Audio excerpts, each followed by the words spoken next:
আসতেই হবে, না হলে কৃষকদের পান্তা ভাতে লবণ পড়বে না, মাল্লার ডাঁট জলের স্পর্শ পাবে না, সন্ধ্যার দ্বীপ জ্বলবে না বাংলার ঘরে ঘরে। তোমার জন্য আমার জননী রোজা রেখেছিল, তার ইফতার হবে না। তুমি আসছো, তুমি আসবে, তোমাকে আসতেই হবে। পথ চেয়ে আছে ভোরের দই, আমাদের প্রিয় স্বাধীনতা, র্যাচে ভর করা সূর্য সৈনিক, ৩২ নম্বরের জনশূন্য পথ, ক্ষত বিক্ষত সংবিধান, তৃষ্ণার্ত পতাকা, লক্ষ জনতার তরঙ্গ।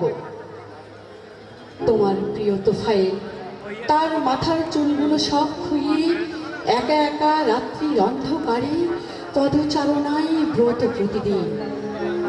উদ্যানে তুমি আসবে বলে বিজয়মালা হাতে তার অনন্ত প্রতীক্ষা। তোমার দুই কন্যার চোখে অতল সমুদ্র, লোনা অশ্রুর ঢেউ উথাল পাথর, ভেগিরির বেশিই না হয় এসো অডিসিউসের মতো। স্থবির ধনুক হয়ে পড়ে আছে তোমার স্বাধীন বাংলাদেশ। তোমাকেই পড়াতে হবে জ্যা, লাগাতে হবে তীর। দারিদ্র, ক্ষুধা, মারি, যন্ত্রণা দাঁড়িয়ে আছে চারপাশে। লোভাতুর একটি রাক্ষস, লুটেরার দল, সন্ত্রাস, দানব, হিংস্র থাবা মেলে আছে। হে অডিসিউস, ইথাকার মতোই বাংলাদেশে তোমার বড়ই প্রয়োজন, তোমাকে আসতেই হবে। ধন্যবাদ।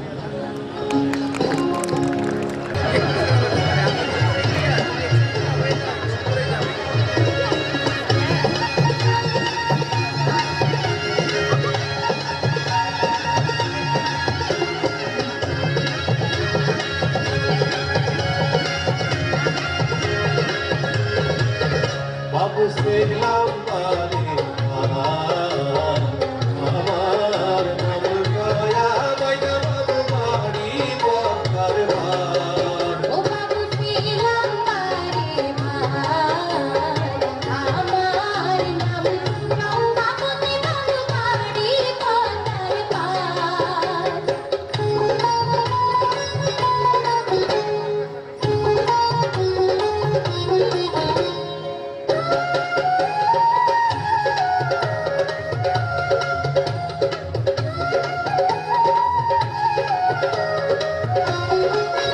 মোরা পঙ্ক্তি নারী পঙ্ক্তি ধরি মোরা পঙ্ক্তি নেই ছাকাই মোদের বড় বাড়ি নাই পঙ্ক্তি মারি পঙ্ক্তি ধরি মোরা পঙ্ক্তি বেচা খাই মোদের সুখের সীমানাই ওরে সাপের মাথা ধরে বাইনা মোরা ধরে যে বারবার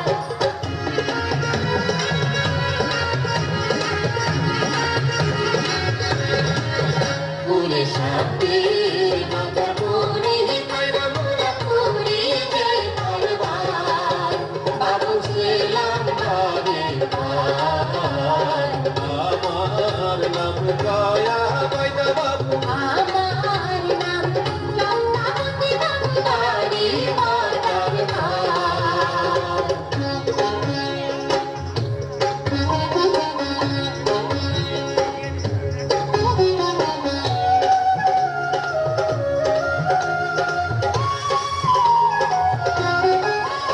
আমি এক থাকে রঙ্গি বাড়ি মোরা আর এক থাকে নাই মোদের ভালো বাড়ি নাই এক থাকে রঙ্গি বাড়ি মোরা আর এক থাকে নাই মোদের ভালো বাড়ি নাই ওরে সব দূরে বাড়ির দূরে সকল মানুষ ভাই বাবু ছিলাম বারে আমার নাম গয়া বাইনা বাবু আমার নাম চম্পাবতী বাবু বাড়ি বাজার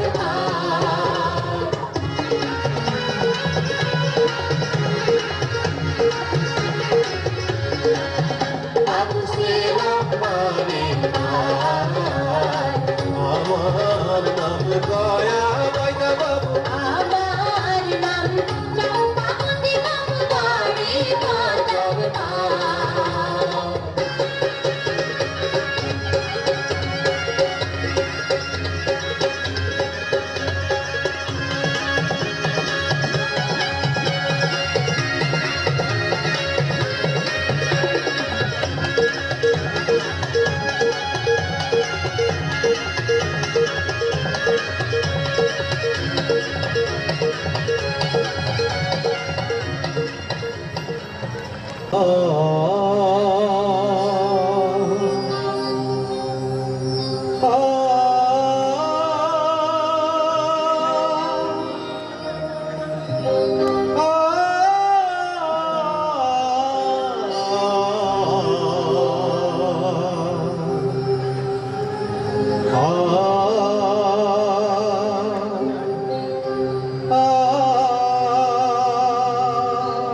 কে জানে জেগেছিল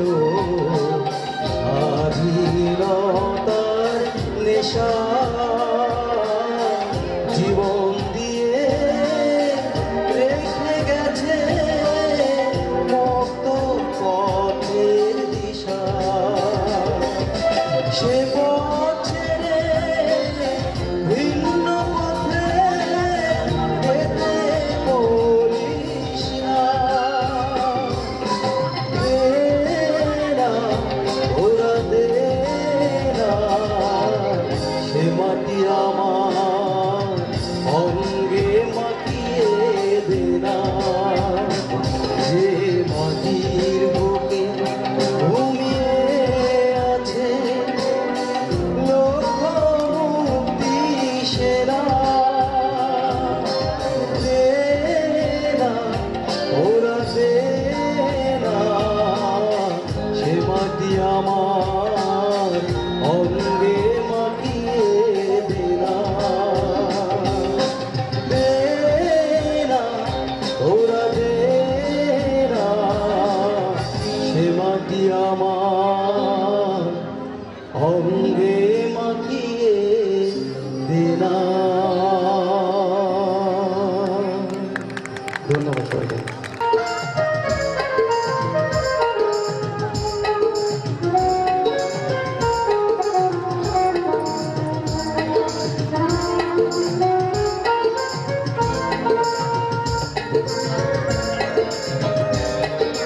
সবাই তো ভালোবাসা চায়, কেউ পায় কেউ বা হারায়, তাতে প্রেমিকের কি আসে যায়।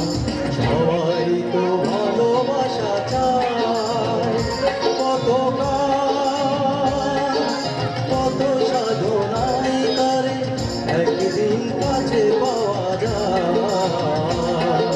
সবাই তো ভালোবাসা চায়।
একদিন তোর নাম মাঝে ভাসবে না রে নীল নদের জলে ও মাঝি রে, সেদিন তোর গান মাঝে শুনবে না কেউ গাইবে না বলে ও মাঝি রে।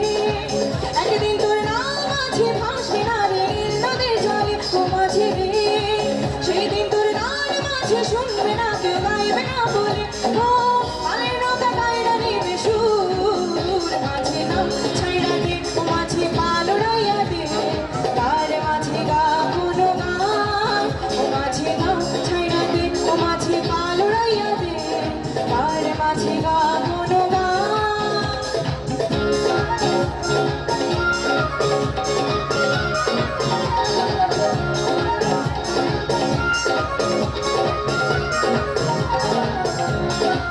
কাউকে না ধোয়া ছাইড়া পড়বে আধার নীল আকাশ ধারে ও মাঝি রে, সেদিন তোর নাম আছে শূন্য হয়ে কাপড়ে পাড়ে ও মাঝি রে। কাউকে না ধোয়া ছাইড়া পড়বে আধার নীল আকাশ ধারে ও মাঝি রে, সেদিন তোর নাম আছে শূন্য হয়ে কাপড়ে পাড়ে ও জানে মাঝে যায় রে বহু দূর মাঝে নাম ছাইড়া দে ও মাঝি পাল উড়াইয়া দে, তার মাঝে গা কোনো গান ও মাঝে নাম ছাইড়া দে ও মাঝি পাল উড়াইয়া দে, তার মাঝে গা কোনো গান, তার মাঝে গা কোনো গান, তার মাঝে গা কোনো গান। আমরে না মরিয়া ডুবিলা তোমারি প্রেমে পড়িয়া,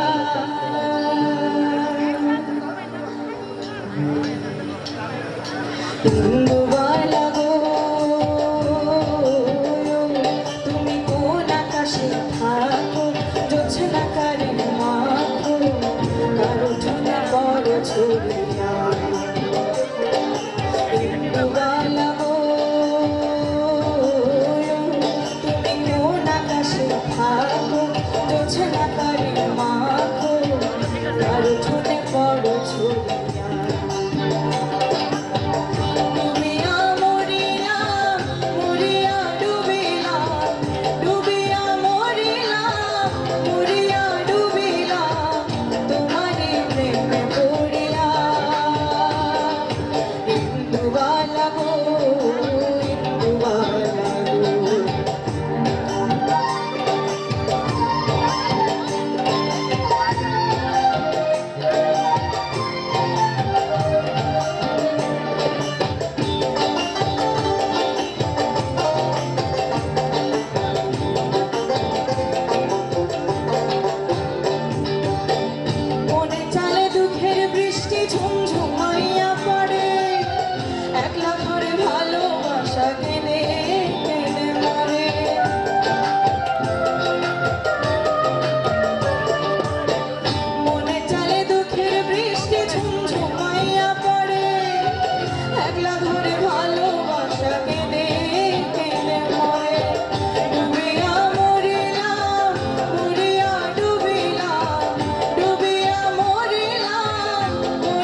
সুখের পক্ষে ঘুমুর কইরা নাচে অন্তর কাটে কষ্ট নামের ভাঙা ভাঙা কাছে ডুবিয়া মরিলাম মরিয়া ডুবিলাম ডুবিয়া মরিলাম মরিয়া ডুবিলাম তোমারই প্রেমে পড়িয়া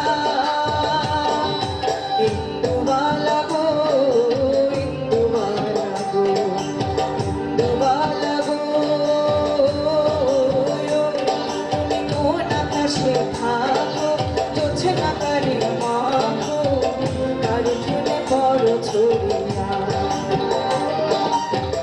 ডুবিয়া মরিলাম মরিয়া ডুবিলাম ডুবিয়া মরিলাম মরিয়া ডুবিলাম তোমারই প্রেমে পড়িয়া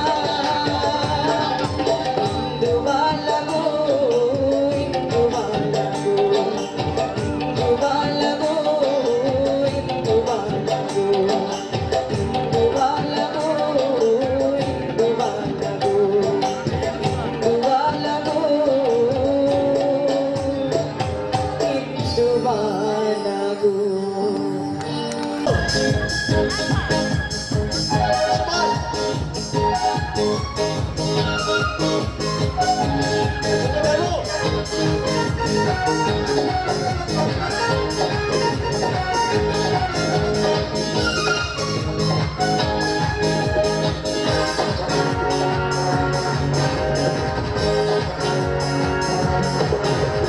তোরে পুতুলের মতো করে সাজিয়ে হৃদয়ের কোটরে রাখিব আর হৃদয়ের চোখ মেলে তাকিয়ে সারাটি জীবন ভরে দেখিব আমি নেই নেই নেই রে আমি নেই নেই নেই রে জানো তোর মাঝে হারিয়ে গেছি তোরে পুতুলের মতো করে সাজিয়ে হৃদয়ের কোটরে রাখিব আরে হৃদয়ের চোখ মেলে তাকিয়ে সারাটি জীবন ভরে দেখিব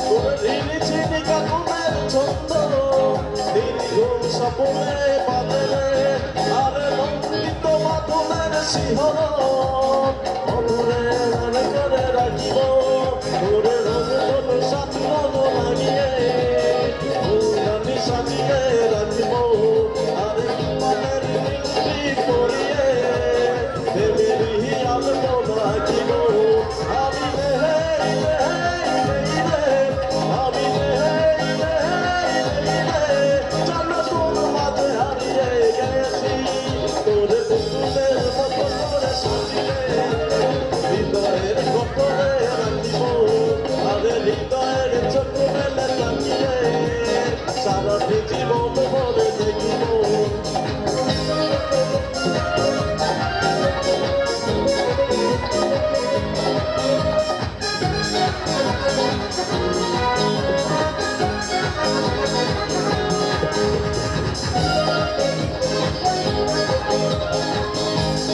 তোর ভাবনার করিডোরে সারাদিন হেঁটে হেঁটে জানো আমি মরেছি আরে সম্পর্কে দেখে দেখে পাহারা অতরেতে নাই করে নিয়েছি তোরে বুকেরই কারাগারে চিরদিন বন্দি করে আমি রাখিব আরে সুন্দর জীবনে আমারই অনিমেষে জড়িয়ে রাখিব আমি নেই নেই নেই আমি নেই নেই নেই জানো তোর মাঝে হারিয়ে গেছি তোরে পুতুলের মতো করে সাজিয়ে হৃদয়ের কোটরে রাখিব আরে হৃদয়ের চোখ মেলে তাকিয়ে সারাটি জীবন ভরে দেখিব আমি নেই নেই নেই নেই আমি নেই নেই নেই জানো তোর মাঝে হারিয়ে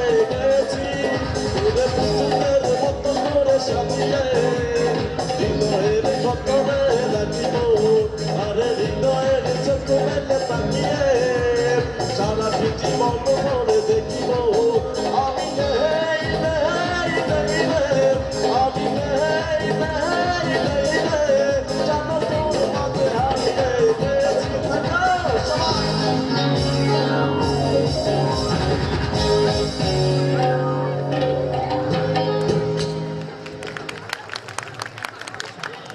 ধন্যবাদ।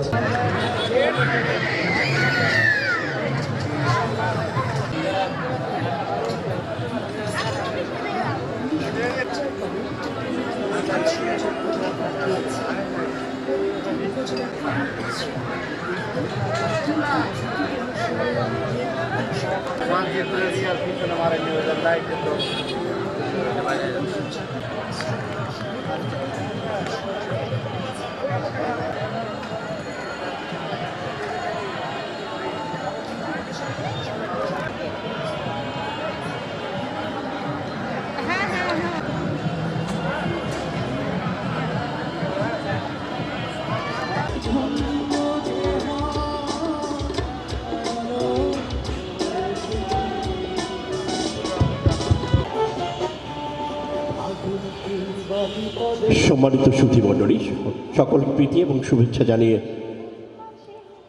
বাংলাদেশের এই কর্মসূচির আজকে দ্বিতীয় দিনে 28 মার্চ এই পর্যায়ে অধ্যক্ষ নওগাঁ সরকারি কলেজ নওগাঁ আলোচক হিসেবে এই সেমিনারে উপস্থিত থাকবেন ডাক্তার ABM আবু হানিফ, সম্মানিত সিভিল সার্জন নওগাঁ। সমৃদ্ধ এবং সাফল্যমণ্ডিত করবার জন্য এই মাঠে মেলায় শব্দযন্ত্র বন্ধ করে সেমিনারের সামনে, আমাদের মঞ্চের সামনে প্যান্ডেলে এসে আসন গ্রহণ করবার জন্য অনুরোধ করছি। সকল স্থলে আমরা বিনয়ের সাথে অনুরোধ করছি, আপনারা সকলে অনুগ্রহ করে এসে আমাদের মঞ্চের সামনে প্যান্ডেলে আসন গ্রহণ করবেন। দেশ ইতিমধ্যেই স্বল্পোন্নত দেশ থেকে উন্নয়নশীল দেশে উত্তরণ ঘটেছে। এটি আমাদের অত্যন্ত গর্বের বিষয়, অহংকারের বিষয়। আমরা উন্নয়নশীল দেশ হিসেবে বিশ্বে পরিচিতি লাভ করি। তারা উপস্থিত হয়েছে, তাদেরকে আমাদের প্যান্ডেলের সামনে, আমাদের মঞ্চের সামনে প্যান্ডেলে এসে আসন গ্রহণকে বিদেশি ভাষার দ্বারা অবস্থান করছেন শাসিত, শোষিত, লাঞ্ছিত, অপমানিত, অদানত তা সফল হয়নি। কিন্তু শেষ পর্যন্ত যখন পাকিস্তান হলো, তখন দেখা গেল 24 বছর আমাদের কেটেছে, তার তিক্ত অভিজ্ঞতা সহজে ভোলবার নয়। উত্থান করেছেন, এর হাত থেকে রক্ষা করবার জন্য এই শত শত বছরের ভোলানির জিনজির থেকে আমরা যে বিজয় অর্জন করেছিলাম, আমাদের সে বিজয়ের মূল লক্ষ্য ছিল একটি সুখী সমৃদ্ধশীল জাতি হিসেবে পৃথিবীতে মাননীয় প্রধানমন্ত্রী জাতির পিতা বঙ্গবন্ধু শেখ মুজিবুর রহমানের সুযোগ্য কন্যা তার নেতৃত্বে পরিচালিত সরকারের সময় আমরা সেই স্বপ্নের সোনার বাংলা গড়ার জনকে জাতি সশ্রদ্ধভাবে স্মরণ করছে এবং সেই উন্নয়নশীল দেশে উত্তর এই উপলক্ষে আপনারা জানেন এটি স্বাধীনতার 50 মুজিব বর্ষ পালিত হচ্ছে। এই মধ্যে আমাদের এই আয়োজন অত্যন্ত যুগোপযোগী। আজকের যে সেমিনার সেটিও অত্যন্ত গুরুত্বপূর্ণ। আপনারা জানেন ইতিমধ্যে আমরা MDG অর্জন করেছি, মিলেনিয়াম। স্মরণ করতে চাই বাংলাদেশ রাষ্ট্রের মহান স্থপতি, বাঙালি জাতির পিতা বঙ্গবন্ধু শেখ মুজিবুর রহমান সহ 1975 সালে 15 আগস্ট শাহাদাত বরণকারী সব বীরদের শ্রদ্ধায় স্মরণ করি, জাতীয় 4 নেতাকে এবং বীর মুক্তিযোদ্ধাদের, যাদের রক্তদানে আজ আমরা স্বাধীন দেশের মানুষ, স্বাধীন দেশের নাগরিক। আমাকে এমন একটি কঠিন এবং গুরুত্বপূর্ণ প্রবন্ধ লেখার এবং উপস্থাপনের সুযোগ করে দিয়েছেন নওগাঁ জেলা প্রশাসক মহোদয়। তার প্রতি কৃতজ্ঞতা জানাই। এই দায়িত্ব দিয়ে আমি মনে করি তিনি আমাকে সম্মানিত করেছেন এবং আমি আনন্দ এবং গর্বিত সাথে আমার এই অপটু হাতের অপটু লেখা প্রবন্ধটি উপস্থান করতে চাচ্ছি। প্রবন্ধের মান বলতে এখানে কিছুই নেই, আমি নিজেই সন্তুষ্ট না। পরতে পরতে ত্রুটি বিচ্যুতি আছে, ক্ষমা করবেন সুধীবৃন্দ নিঃসন্দেহে। শুরু করলাম আমার এই প্রবন্ধ পড়া। প্রবন্ধের নাম রূপকল্প 2041 উন্নত সমৃদ্ধ বাংলাদেশ। ভূমিকা 27 ফেব্রুয়ারি 2021 তারিখে গণপ্রজাতন্ত্রী বাংলাদেশ সরকারের মাননীয় প্রধানমন্ত্রী দেশবাসীকে একটি সুসংবাদ দিয়েছেন। বাংলাদেশ সর্বোন্নত দেশ থেকে উন্নয়নশীল দেশে উন্নীত হওয়ার চূড়ান্ত সুপারিশ লাভ করেছে। UNCDP এই স্বীকৃতি দিয়েছে।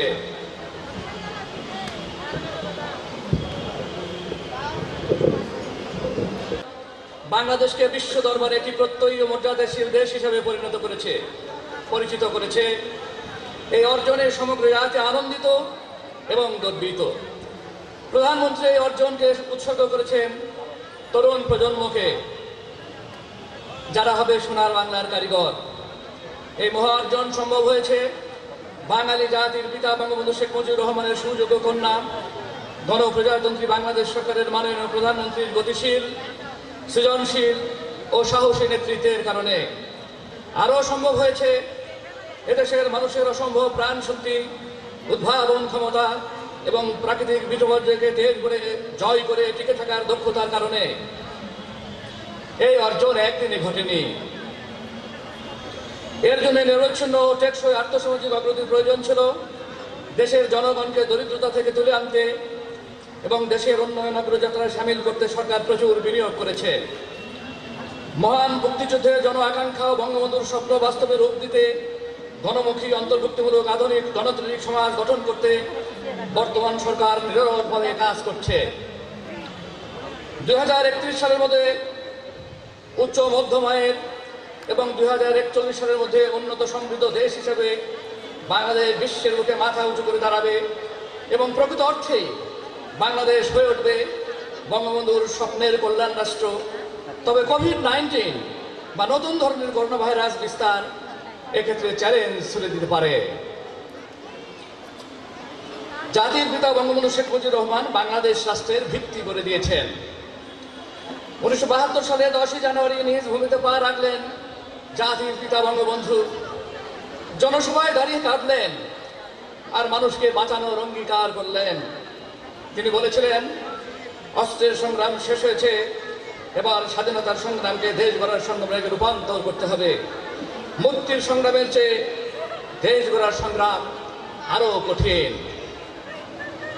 বঙ্গবন্ধু পেয়েছিলেন যুদ্ধ বিধ্বস্ত এক বাংলাদেশ, কোথাও কিছু নেই, কিন্তু তিনি দমলেন না। কৃষির আধুনিকরণে বঙ্গবন্ধু উন্নত বীজ, সার ও সেচের ব্যবস্থা করলেন। বাংলাদেশ ব্যাংক সহ বিভিন্ন প্রতিষ্ঠান গড়ে তুললেন। দক্ষ জনশক্তি করতে কারিগরি শিক্ষার উপর জোর দিলেন।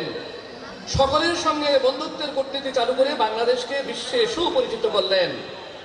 বিশ্বব্যাংক, জাতিসংঘ সহ আন্তর্জাতিক সংস্থাগুলোর সদস্য হলো বাংলাদেশ।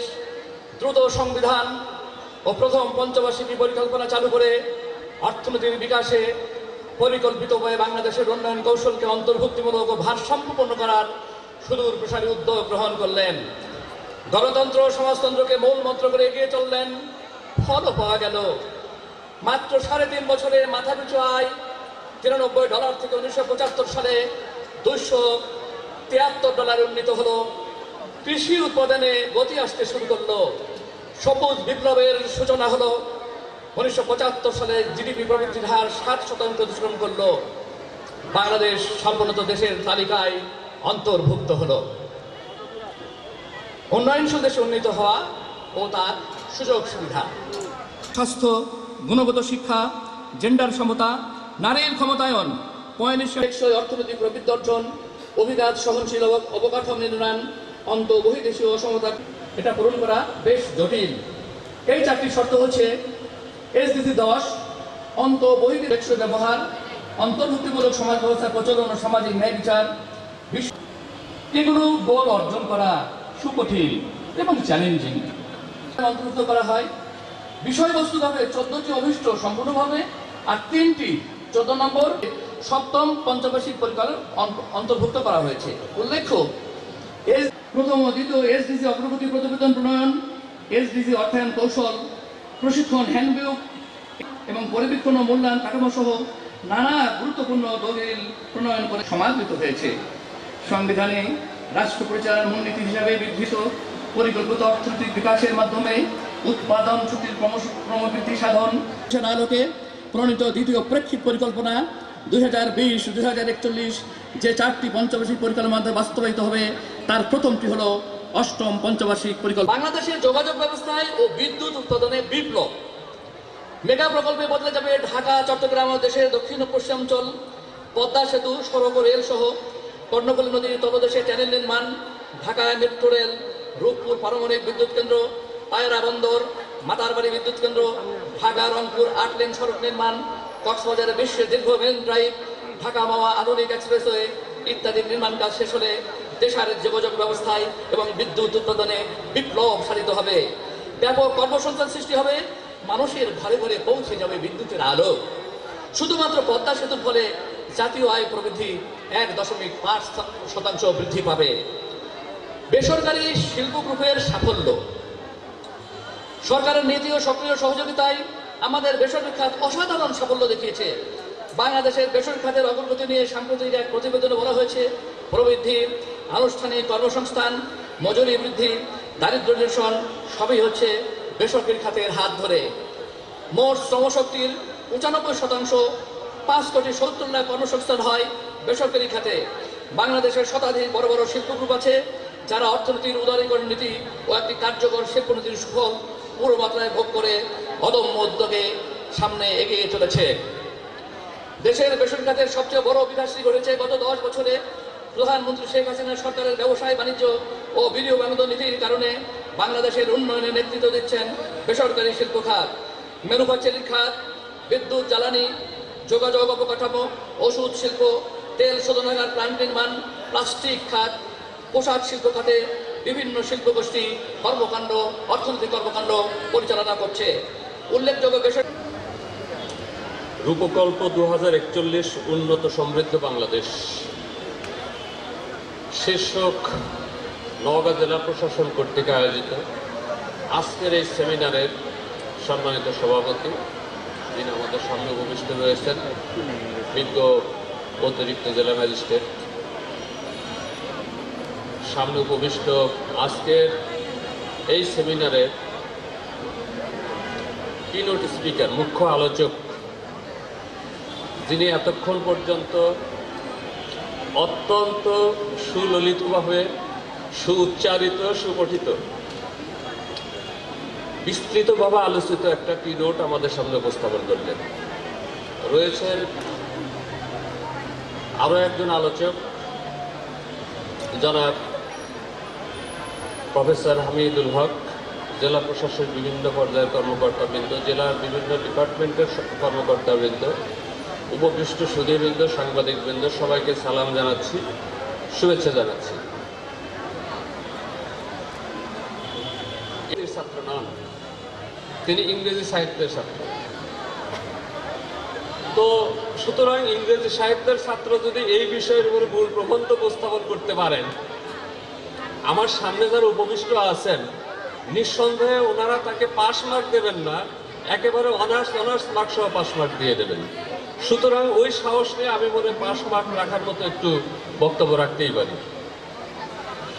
আর একটু দেখলাম আমাদের পরবর্তী যিনি আলোচনা করবেন তিনি ম্যানেজমেন্টের ছাত্র, তো ওনার অবস্থানে একটু সুবিধাজনক জায়গায় তিনি আছেন, যে ওনার ম্যানেজমেন্টটা somehow a little bit close to economics. তো আমি অপেক্ষা করবো ওনার আলোচনাটুকু শোনার জন্য। তো আমি সামান্য কিছু কথা বলবো, খুব বেশি কথা বলবো না, এই কারণেই যে আমি গতকালকে রাতে অ্যাট অ্যারাউন্ড 12 মধ্যপ্রত্যন্ত চরাঞ্চলে, তো অপেক্ষাকৃত একটু আমাদের পরিবারটা অন্যদের তুলনায় একটু সক্ষম ছিল। আমি দেখতাম বিশেষ করে সন্ধ্যার আগে মা যখন চুলায় রান্না করতেন, ভাত রান্না করতেন, যে সময় অনেক মহিলা গোল হয়ে বসে আছে চুলার চতুর্দিকে, হাতে হলো মাটির প্লেটটাকে কি বলে, শানকি নিয়ে বসে আছে। কেন বসে আছেন? কেন? যে ওনারা ওই যে ভাত যে রান্না করার পর যে তরল অংশটুকু শেষের দিকে ফুটে ওঠে, ওইটাকে ফ্যান বলে, ওই ফ্যানটুকু নেওয়ার জন্য ওনারা বসে আছে। মানে এইটুকু নিয়ে তিনি তার বাচ্চা কাচ্চাদের খাওয়াবেন। এইরকম একটা পরিস্থিতির মধ্যে কেউ কেউ যে একেবারে ওই সময় রাজনৈতিক সুবিধা নেওয়ার চেষ্টা করেনি তেমনটা না। আমরা কুড়িগ্রামের বাসন্তীর খবরটা জানি, সুন্দর করে ওই জাল দিয়ে পিছিয়ে একটা ছবি তুলে বাংলাদেশের একটা চিত্র তখন সংবাদপত্র ছেড়ে দেওয়া হয়েছিল যে পরার কাপড়টাও নাই বাসন্তীর, খাবার তো খাবার, সে জাল পিছিয়ে জীবন ধারণ করছে। অ্যাকচুয়ালি ঘটনাটা কিন্তু তা ছিল না। আমি এই গল্পটা বললাম এই কারণেই, এটা গল্প নয়, এটা সত্য। এই কারণেই বললাম যে বাংলাদেশের যে অভ্যুদয়, এটা ছিল ইতিহাসের অনিবার্য একটা বাস্তবতা। বাংলাদেশের বীর মুক্তিযোদ্ধা এবং তখনকার সুযোগ্য রাজনৈতিক নেতৃত্ব, যেটা নেতৃত্ব দিয়েছিলেন জাতির জনক বঙ্গবন্ধু শেখ মুজিবুর রহমান, তারা এই অনিবার্য সত্যতাটাকে ত্বরান্বিত করেছেন। আমরা স্বাধীন বাংলাদেশকে পেয়ে গেছি পাকিস্তান থেকে, কিন্তু তখন থেকে কিন্তু একটা বড় জনগোষ্ঠী আছে যেটা বাংলাদেশের অবস্থান এবং উন্নয়ন কোনোটাকেই কিন্তু আসলে সহজভাবে তারা গ্রহণ করতে পারেনি। এই জন্য ওই সময় থেকেই সবসময় তারা ষড়যন্ত্রের মধ্যে ছিলেন, চক্রান্তের মধ্যে ছিলেন। এই চক্রান্তের অনিবার্য ফলাফল যে মাত্র 3.5 বছরের মাথায়, স্বাধীনতার 3.5 বছরের মাথায় আমরা আমাদের জাতির জনককে হারাতে হয়েছে, সপরিবারে হারাতে হয়েছে, জেল হত্যার মতো ঘটনা ঘটেছে। তো এরপরে রাজনীতি আমরা জানি, আমরা এখানে আলোচনা করব না। তো অর্থনৈতিক উন্নয়নের কথা যদি আমরা বলি, গ্লোবাল যে এজেন্ডা, গ্লোবাল এজেন্ডা ছিল এমডিজি। পরবর্তী এমডিজির সাফল্যের অভিজ্ঞতা নিয়ে এসেছে আমাদের এসডিজি। আমাদের ন্যাশনাল এজেন্ডা হয়ে আসছে এদিকে ভিশন 2021, ভিশন 2041। এবং আমার নওগাঁ জেলা প্রশাসন কর্তৃক আয়োজিত উন্নয়নের অগ্রযাত্রায় বাংলাদেশ, এই অভিধাকে কেন্দ্র করে আয়োজিত সেমিনারে আজকে মূল প্রবন্ধ উপস্থাপন করেছেন নওগাঁ সরকারি কলেজের অধ্যক্ষ প্রফেসর মানিক কুমার সাহা।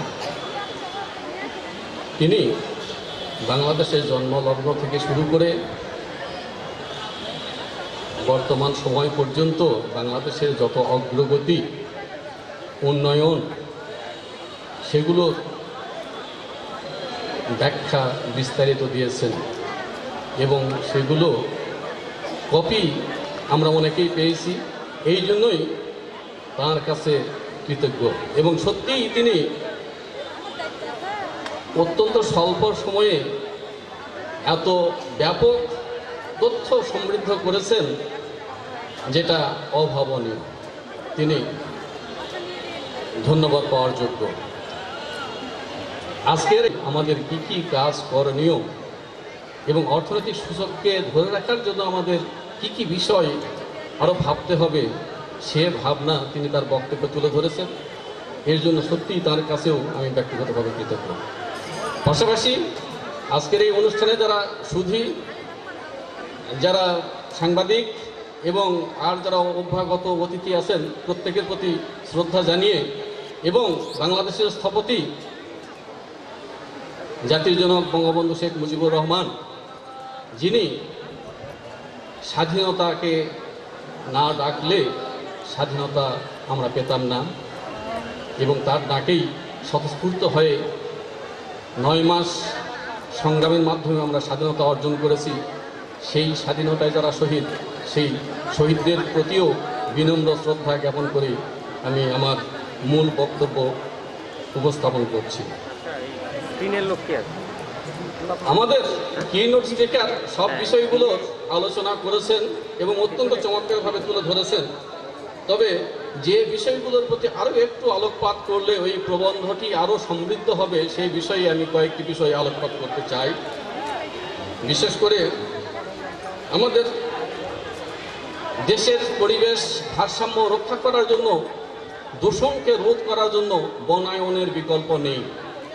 এই বনায়ন কোনো একটি দেশের 25% বা 25% থাকতে হবে, কিন্তু আমাদের দেশে যেটা আছে এখন 11% কাছাকাছি, এখান থেকে বাড়াতে হবে। এখন এই বনায়নকে যদি আমরা সঠিকভাবে বৃদ্ধি করতে চাই, তাহলে আমাদের কি হবে? আমাদের খাদ্য উৎপাদনের জন্য জমি কমে যাবে, আমাদের অন্যান্য জায়গায় উৎপাদন ব্যাহত হতে পারে। তবে এর বিকল্প ব্যবস্থা হিসেবেও আমাদের ভাবতে হবে। আমাদের বড় বড় রাস্তা যেগুলো আছে তার দুপাশে বৃক্ষায়ন, আমাদের প্রত্যেকের বাসা বাড়িতে ছাদ বাগান, আমাদের যেগুলো পতিত জমি আছে, অনাবাদী জমি আছে, সেখানে বৃক্ষরোপণ এবং এগুলোর পরিচর্যাকরণ। আমরা প্রত্যেক বছরই গাছ লাগাই, কিন্তু সেই গাছগুলোর পরিচর্যার অভাবে সেই গাছগুলো নষ্ট হয়ে যায়। সেগুলোর ব্যাপারেও আমাদের ভাবতে হবে এবং এই বনায়নকে ধরে রাখার জন্য আমাদের এই প্রকল্পটি গ্রহণ করতে হবে। নেক্সট হচ্ছে উন্নয়নের অগ্রযাত্রায় আরও একটি বিষয়ের তথ্য উপস্থাপন করলে আরও একটু ভালো হতো, যেটা আমরা ইতিমধ্যে করে ফেলেছি, যে বঙ্গবন্ধু স্যাটেলাইট উৎক্ষেপণ। এই বিষয়টি ওনার এই অগ্রযাত্রায় আসলে আরও একটু সমৃদ্ধ হতো এবং এটিকেও অন্তর্ভুক্ত করার জন্য তার প্রতি বিনীত অনুরোধ রাখছি। ধনী লোক যে হিসাবে বিচার পায় এবং একজন উচ্চবিত্তের লোক যে হিসাবে বিচার পায়, এদের মধ্যে বৈষম্য এখনও বিদ্যমান এবং যেগুলো আমাদের এই বিচার ব্যবস্থাকে স্বাধীন করে দিয়ে বৈষম্যহীন বিচার ব্যবস্থা যদি প্রতিষ্ঠা করা যায়, তাহলে আমাদের দেশের অগ্রগতি আরও ত্বরান্বিত হবে। এ ব্যাপারে আমি নিঃসন্দেহে বলতে পারি। নেক্সট হচ্ছে যে আমাদের দেশ এখন অনলাইনের আওতাভুক্ত এসছে। আমাদের শিক্ষার্থী সহ অনেকের এই কোভিড পরিস্থিতির কারণে ক্লাসে যেতে পারে না। তাদেরকে যদি বলি যে তোমরা এখন অনলাইনে ক্লাস করো, তারা এসে বলে স্যার আমাদের তো ইন্টারনেটই নাই, আমাদের অ্যান্ড্রয়েড ফোন নাই। ঠিক আছে, তোমাদের অ্যান্ড্রয়েড ফোন কিনে দেওয়া হবে, স্যার ইন্টারনেট তো নেই। ইন্টারনেট তো আর ফ্রি পাওয়া যাবে না। এখন সরকার থেকে যদি ওয়াইফাই সিস্টেম কিংবা ইন্টারনেটের স্বল্প মূল্য নির্ধারণ করে দেওয়া হয়, তাহলেই সাধারণ ইউজার যারা, সাধারণ ব্যবহারকারী যারা, তারা এই ইন্টারনেটের সহজলভ্য ব্যবহার করতে পারবে এবং এই দেশ তথ্য প্রযুক্তিতে আরও এক ধাপ এগিয়ে যাবে বলেই আমার বিশ্বাস। নেক্সট হচ্ছে আমাদের যে যে ক্ষেত্রে অপার সম্ভাবনা রয়েছে, বিশেষ করে পর্যটন খাত, সামুদ্রিক শিল্প, আহরণ খাত। বাংলাদেশ স্বাধীনতার এই সুবর্ণ জয়ন্তীতে আমরা স্বল্পোন্নত দেশ থেকে উন্নয়নশীল দেশে উত্তরণের যে অর্জন, সেটাকে উদযাপন করার জন্য 2 দিনব্যাপী আজকের এই আয়োজনের দ্বিতীয় দিনে আমরা সকাল থেকে রূপকল্প 2041 উন্নত সমৃদ্ধ বাংলাদেশ এই বিষয়ের উপর আলোচনা শুনলাম। আমাদের মূল প্রবন্ধ উপস্থাপন করেছেন আমাদের নওগাঁ সরকারি কলেজের সম্মানিত অধ্যক্ষ প্রফেসর মানিক কুমার সাহা এবং 2 জন আলোচক, আমাদের সম্মানিত আলোচক ছিলেন নওগাঁ জেলার সিভিল সার্জন মহোদয় জনাব ডাক্তার ABM আবু হানিফ এবং আমাদের আরেকজন বিশিষ্ট সম্মানিত ব্যক্তিত্ব নওগাঁ BMC কলেজের অধ্যক্ষ প্রফেসর হামিদুল হক সাহেব। আমি এই সেমিনার অনুষ্ঠানের সভাপতি হিসেবে এবং নওগাঁ জেলা প্রশাসনের পক্ষ থেকে শুরুতেই মূল প্রবন্ধ উপস্থাপক এবং 2 জন আলোচককে আন্তরিক ধন্যবাদ ও কৃতজ্ঞতা জানাচ্ছি এত সুন্দরভাবে এই বিষয়টিকে আলোচনা করে আমাদেরকে সমৃদ্ধ করবার জন্য। আজকের এই সেমিনারটি বা এই আয়োজনের যে উদ্দেশ্য, আমাদের যে স্বল্পোন্নত দেশ থেকে উন্নত দেশে উত্তরণের যে সুপারিশ, সেটা শুধু এই অর্জনটা শুধু একটা মাইলফলক নয়, এটা একটা ধাপ আমাদের 2041 সালে উন্নত দেশ হিসেবে প্রতিষ্ঠিত হবার জন্য। আমরা আশা করি আমাদের এই উন্নয়নের ধারা অব্যাহত থাকবে। আমরা এই 5 বছরের জন্য যে সুপারিশ প্রাপ্ত হয়েছি সেটা ধারাবাহিকভাবে বজায় রাখব এবং আমরা 2041 সালে একটি উন্নত দেশ হিসেবে বিশ্বের বুকে প্রতিষ্ঠিত হব। দীর্ঘক্ষণ এই সেমিনারের আলোচনা শুনবার জন্য আজকে উপস্থিত এখানে যে শ্রোতা রয়েছেন, সুধীমণ্ডলী রয়েছেন, সকলকে আমি ধন্যবাদ জানাচ্ছি জেলা প্রশাসনের পক্ষ থেকে এবং আবারও মূল প্রবন্ধ উপস্থাপক সহ সকল আলোচকবৃন্দকে ধন্যবাদ জানিয়ে আজকের এই সেমিনার ও আলোচনা পর্বটি এখানে সমাপ্ত ঘোষণা করছি। এরপরে আমাদের আরও কার্যক্রম রয়েছে দিনব্যাপী। সকলকে সেই কার্যক্রমে আমন্ত্রণ জানিয়ে আমার কথা বলা শেষ করছি। ধন্যবাদ। অংশগ্রহণ করবে তারা অবশ্যই এই প্রথম 2 সারির চেয়ারে তারা বসবেন, কারণ বিচ্ছিন্নভাবে যে কোনো জায়গা থেকে উত্তর কিন্তু আমরা গ্রহণ করব না। সরবরাহ করছে এরকম তোমাদের কি 2টো কন্টেস্ট আছে? আচ্ছা, তোমরা 2 জন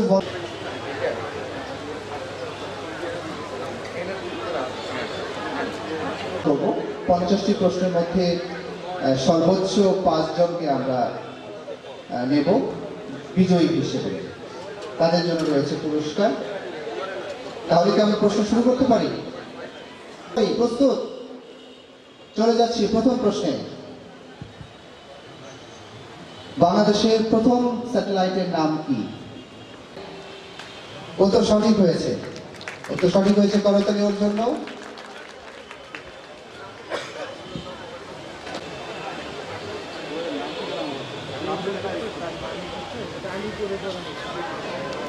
রোহিঙ্গাদের কোন চরে স্থানান্তরিত করার উদ্যোগ গ্রহণ করা হয়েছে? উত্তর সঠিক হয়েছে। উত্তর সঠিক হয়েছে। আমরা জানি যে উদ্যোগগুলো তাদের ভাষার চরে স্থানান্তর করা হয়েছে। তৃতীয় প্রশ্নের জন্য সবাই প্রস্তুত? চলে যাচ্ছি তৃতীয় প্রশ্নে। মাননীয় প্রধানমন্ত্রীর বিশেষ উদ্যোগ কয়টি? 5টি। না, উত্তর ভুল হয়েছে। উত্তর ভুল হয়েছে। 10টি। না, তাহলে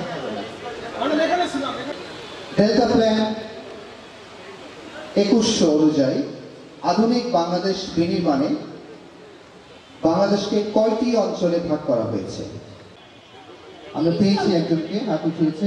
30টি অঞ্চলে।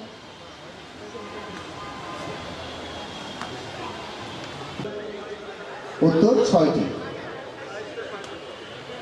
পঞ্চম প্রশ্ন, জেন্ডার গ্যাপ ইন্ডেক্স অনুযায়ী নারীর ক্ষমতায়নে বাংলাদেশের অবস্থান কততম? 12তম। না, উত্তর নিতে পারলাম না আমরা। নবম। 57তম।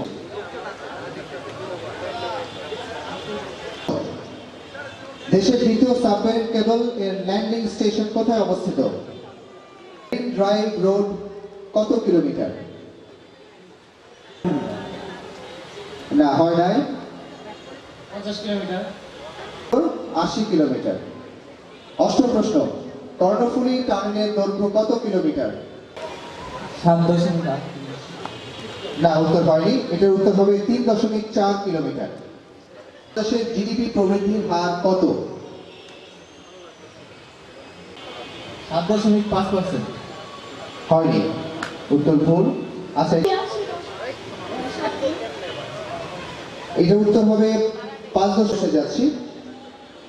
কোন নদীকে বঙ্গবন্ধু মৎস্য হেরিটেজ ঘোষণা করা হয়েছে? উত্তর সঠিক হয়েছে। হালদা নদীকে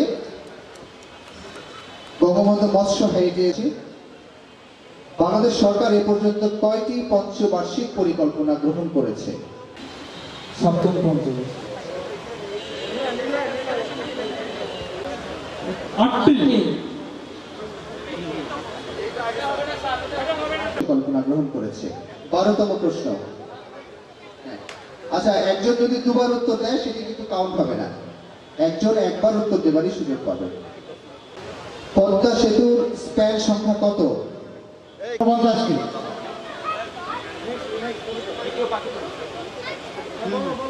48টি। 42টি। আচ্ছা, আমরা ধ্রুবতারা, আকাশতরী, শ্বেত বলাকা ও হংসমিথুন এগুলো কিসের নাম? উড়োজাহাজের নাম। কোন উড়োজাহাজ? কোন কোম্পানি বা কোন প্রতিষ্ঠানের উড়োজাহাজ? বা কোন দেশের? বিমান বাংলাদেশ এয়ারলাইন্সের 4টি উড়োজাহাজ। উত্তর আমরা সঠিক বলে ধরে নিচ্ছি। বঙ্গবন্ধু শেখ মুজিব রেলওয়ে সেতু কোন দুটি জেলাকে সংযুক্ত করেছে? মুন্সিগঞ্জ এবং সৈয়দপুর।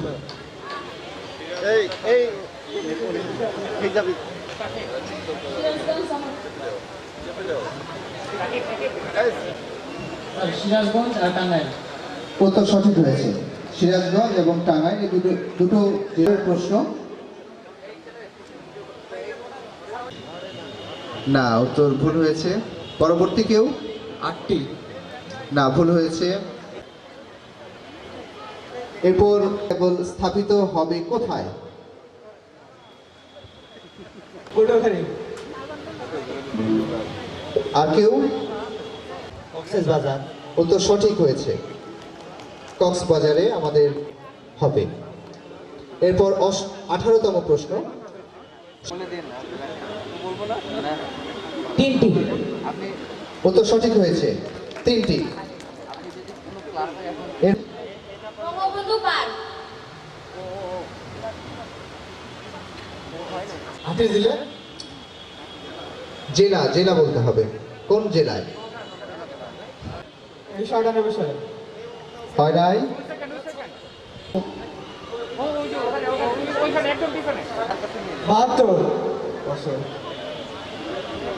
নেক্সট। স্যার গড় আয়ু 60 বছর। 2.2। না, উত্তর হ্যাঁ ইন্ডিয়া।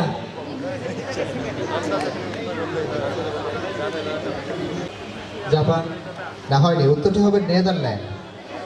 17 মার্চ 2020 থেকে 26 মার্চ 2021। মার্চ 2020 থেকে 16 ডিসেম্বর 31 ডিসেম্বর 2021। 16 মার্চ 2020 থেকে 16 ডিসেম্বর 2021। না না, 17 ডাইগার নদী। হয় নাই। মধুমতি নদীর তীরে। মধুমতি নদীর তীরে অবস্থিত। উত্তর সঠিক হয়েছে। প্রধানমন্ত্রী শেখ হাসিনা, হ্যাঁ, উত্তর সঠিক হয়েছে। প্রধানমন্ত্রী শেখ হাসিনা উদযাপন 8 নম্বর। 7 নম্বর। 7 নম্বর সেক্টরে। এটি এত কমন একটি প্রশ্ন, অবশ্য এটা আমাদের সকলের জানা উচিত। 2019। না, 2019 নয়। মাস এবং তারিখ দুটোই বলতে হবে। 2020 মাস কোন মাসে? জানুয়ারি। উত্তর সঠিক হয়েছে। 22শে জানুয়ারি। 12 ডিসেম্বর। 12 ডিসেম্বর। উত্তর সঠিক হয়েছে। আমরা 13.3 কিলোমিটার। না, হয় নাই, হয় নাই। 6.15 কিলোমিটার। উত্তর সঠিক হয়েছে, 6.15 কিলোমিটার। 1.23। 1.23। উত্তর সঠিক হয়েছে। পদ্মা সেতু যখন আমরা 1827 ডলার। 2064 মার্কিন ডলার। উত্তর সঠিক হয়েছে, 2064 মার্কিন ডলার আমাদের। 5,68,000 কোটি টাকা। উত্তর সঠিক হয়েছে, 5,68,000 কোটি টাকা। অষ্টম।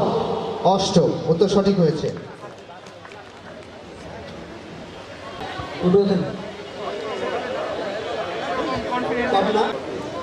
রংপুর। না, এটা খুব সহজ প্রশ্ন।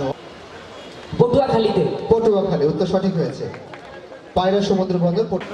Access to information. আরেকজনকে সুযোগ দিচ্ছি। Access to information. নতুন নামটি, নতুনটা বলতে হবে, পরিবর্তিত নাম যেটা।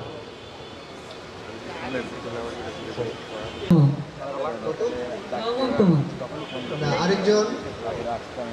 তৃতীয়। তৃতীয়। উত্তর সঠিক হয়েছে। উত্তর সঠিক হয়েছে। আটের। পাটের। উত্তর সঠিক হয়েছে। সঠিক হয়েছে।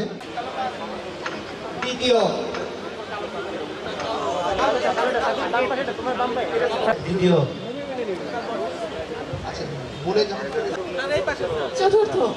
উত্তর ভুল হয়েছে। এটি আসলে হবে 17টি। 17টি গোল নিয়ে এসডিজি, বঙ্গবন্ধু শেখ মুজিবুর রহমান।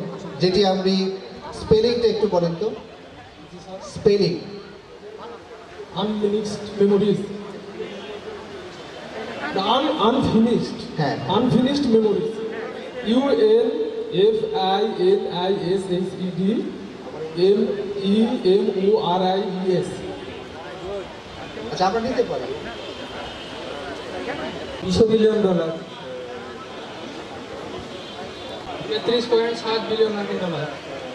না, উত্তরটা হবে 44। রূপপুর পারমাণবিক বিদ্যুৎ কেন্দ্র। এটি কোথায়, কোন জেলায়? নাটোরে অবস্থিত।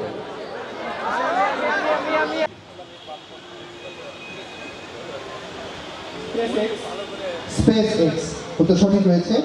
পার্ক কোথায়? গাজীপুর উত্তর সঠিক হয়েছে, গাজীপুরে। এরপর আর বাংলাদেশের অবস্থান কত?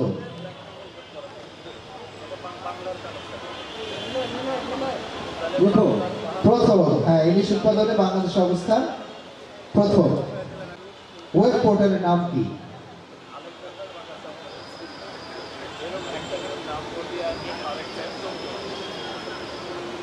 World wide web. www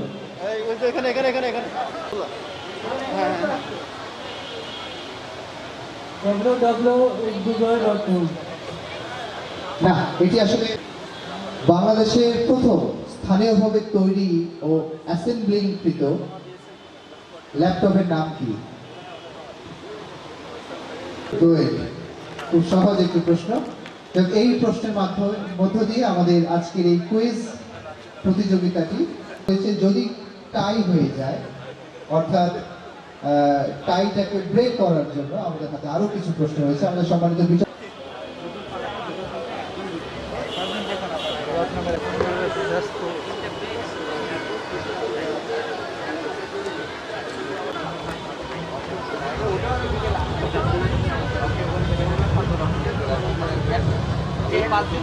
যারা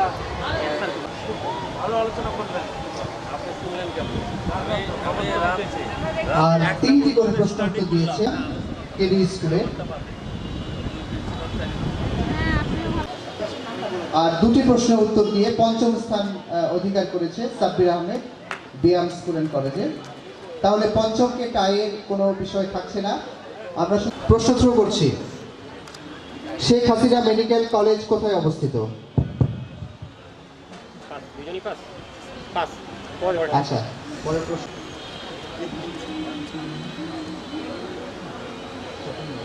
ছয়লের বিশিষ্ট ফ্লাইওভার কোথায় অবস্থিত? আচ্ছা, পরের প্রশ্ন যাচ্ছি। শিবিরটি কোথায় অবস্থিত?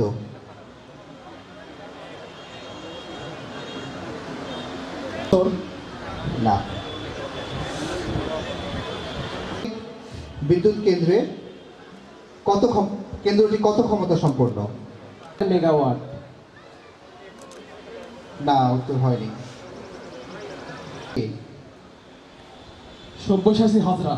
উত্তর সঠিক হয়েছে। তাহলে আমাদের আজকের এই কুইজ প্রতিযোগিতার প্রথম স্থান অধিকার করলো সুমন নওগাঁ বিভাগে। সুমন তাহলে আজকের আমাদের এই কুইজ প্রতিযোগিতার প্রথম। আর দ্বিতীয় হয়েছে আদনান সামি নওগাঁ কেডি সরকারি।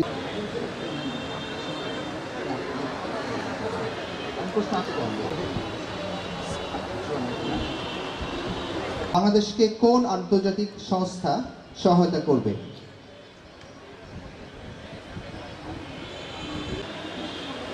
না, উত্তর। আমরা পরের প্রশ্নে যাচ্ছি। স্বল্পোন্নত দেশ হতে উন্নয়নশীল দেশে উন্নীত হয়েছে। বিভাগের সবচেয়ে বড় জেলা নওগাঁ। এই নওগাঁর ব্র্যান্ডিং লোগো কি? না, ব্র্যান্ডিং স্লোগানটা বলতে হবে। হানাদার মুক্ত হয় 18 ডিসেম্বর। উত্তর সঠিক হয়েছে এবং একই সঙ্গে আমরা তৃতীয় স্থান অধিকারকারীকে পেয়ে গেছি। তৃতীয়, চতুর্থ এবং পঞ্চম। আচ্ছা, যারা একটিও প্রশ্নের উত্তর দিয়েছে আজকের অনুষ্ঠানে, তাদের জন্য আমাদের একটি হলেও পুরস্কার রয়েছে। ছোট্ট সুধী মণ্ডলী, আজকে স্বল্পোন্নত দেশ থেকে উন্নয়নশীল দেশে উত্তরণ দেশব্যাপী উদযাপন অনুষ্ঠানে নওগাঁর আয়োজনে সমবায় বিভাগ নওগাঁর পক্ষ থেকে সম্মানিত সকলকে জানায় আন্তরিক শুভেচ্ছা ও অভিনন্দন। আপনারা সবাই জানেন যে মাননীয় প্রধানমন্ত্রী শেখ হাসিনার নেতৃত্বে দেশ দুর্বার গতিতে এগিয়ে চলছে। সম্মানিত সুধীমণ্ডলী, এই উন্নয়নের সমবায় বিভাগ একজন উল্লেখযোগ্য অংশীদার। সম্মানিত সুধী, বাংলাদেশে প্রায় 35 ক্যাটাগরির সমবায় সমিতি রয়েছে, যা বিভিন্ন মুখী কার্যক্রমে নিয়োজিত। আজকের অনুষ্ঠানের মাধ্যমে সমবায় সমিতি এবং জেলা কার্যালয়ের ফ্যামিলি ওয়েলফেয়ার প্রকল্পের অধীনে আমরা 6 জন সদস্যকে ঋণ প্রদানের সিদ্ধান্ত নিয়েছি। আমাদের মাঝে উপস্থিত রয়েছেন মান্যবর জেলা প্রশাসক মহোদয় জনাব মোহাম্মদ হারুনুর রশিদ স্যার, উপস্থিত রয়েছেন জেলা প্রশাসনের বিভিন্ন পর্যায়ের সম্মানিত কর্মকর্তাগণ।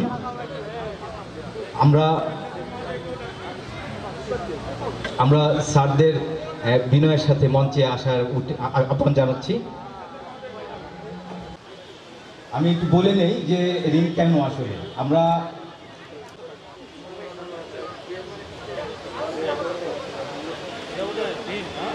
Surma multipurpose cooperative society limited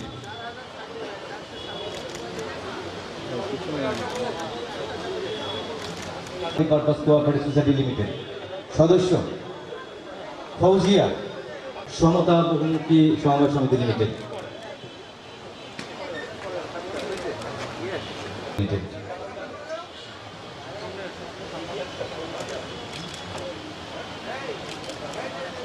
কর্মসূচির আওতায় সমবায়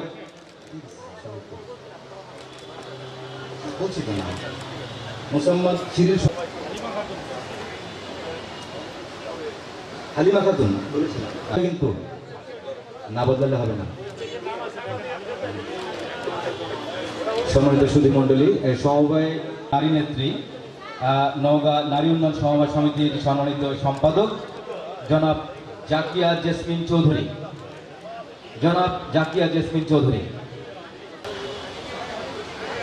আজকের নারী উন্নয়ন সমবায় সমিতি স্যার।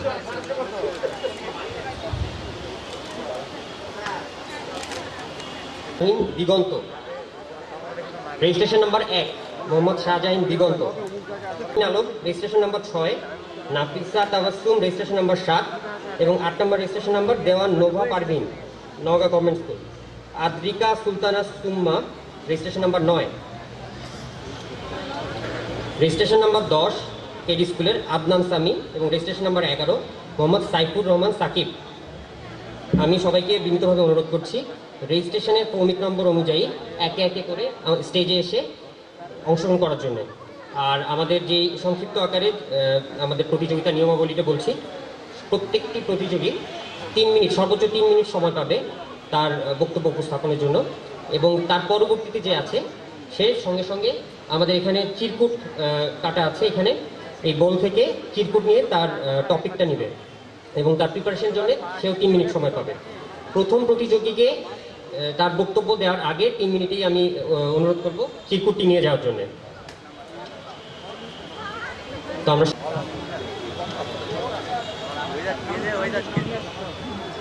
একটি টপিক তুলবে, সেই টপিকটা যদি সে বলতে চায় বলবে, না হলে আরেকবার সুযোগ দিব তাকে, 2বার সুযোগ পাবে।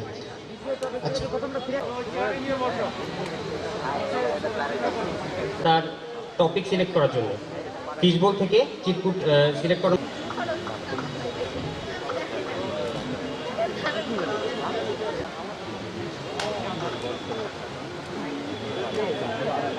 আমি মোহাম্মদ শাহজাহান দিগন্ত। উপস্থিত বক্তৃতার আমার বিষয় হচ্ছে বই উৎসব। আমরা জানি দিগন্ত 7ম শ্রেণী কষাগান নওগাঁ সরকারি উচ্চ বিদ্যালয়। আমার আজকে উপস্থিত বক্তৃতার বিষয় হচ্ছে বই উৎসব। আমরা বই মানে জানি জ্ঞানের ভাণ্ডার। প্রতিটি বই মানুষকে আলোকিত করে। আমাদের জেলাতেও প্রতি বছর 21শে বই মেলা হয়।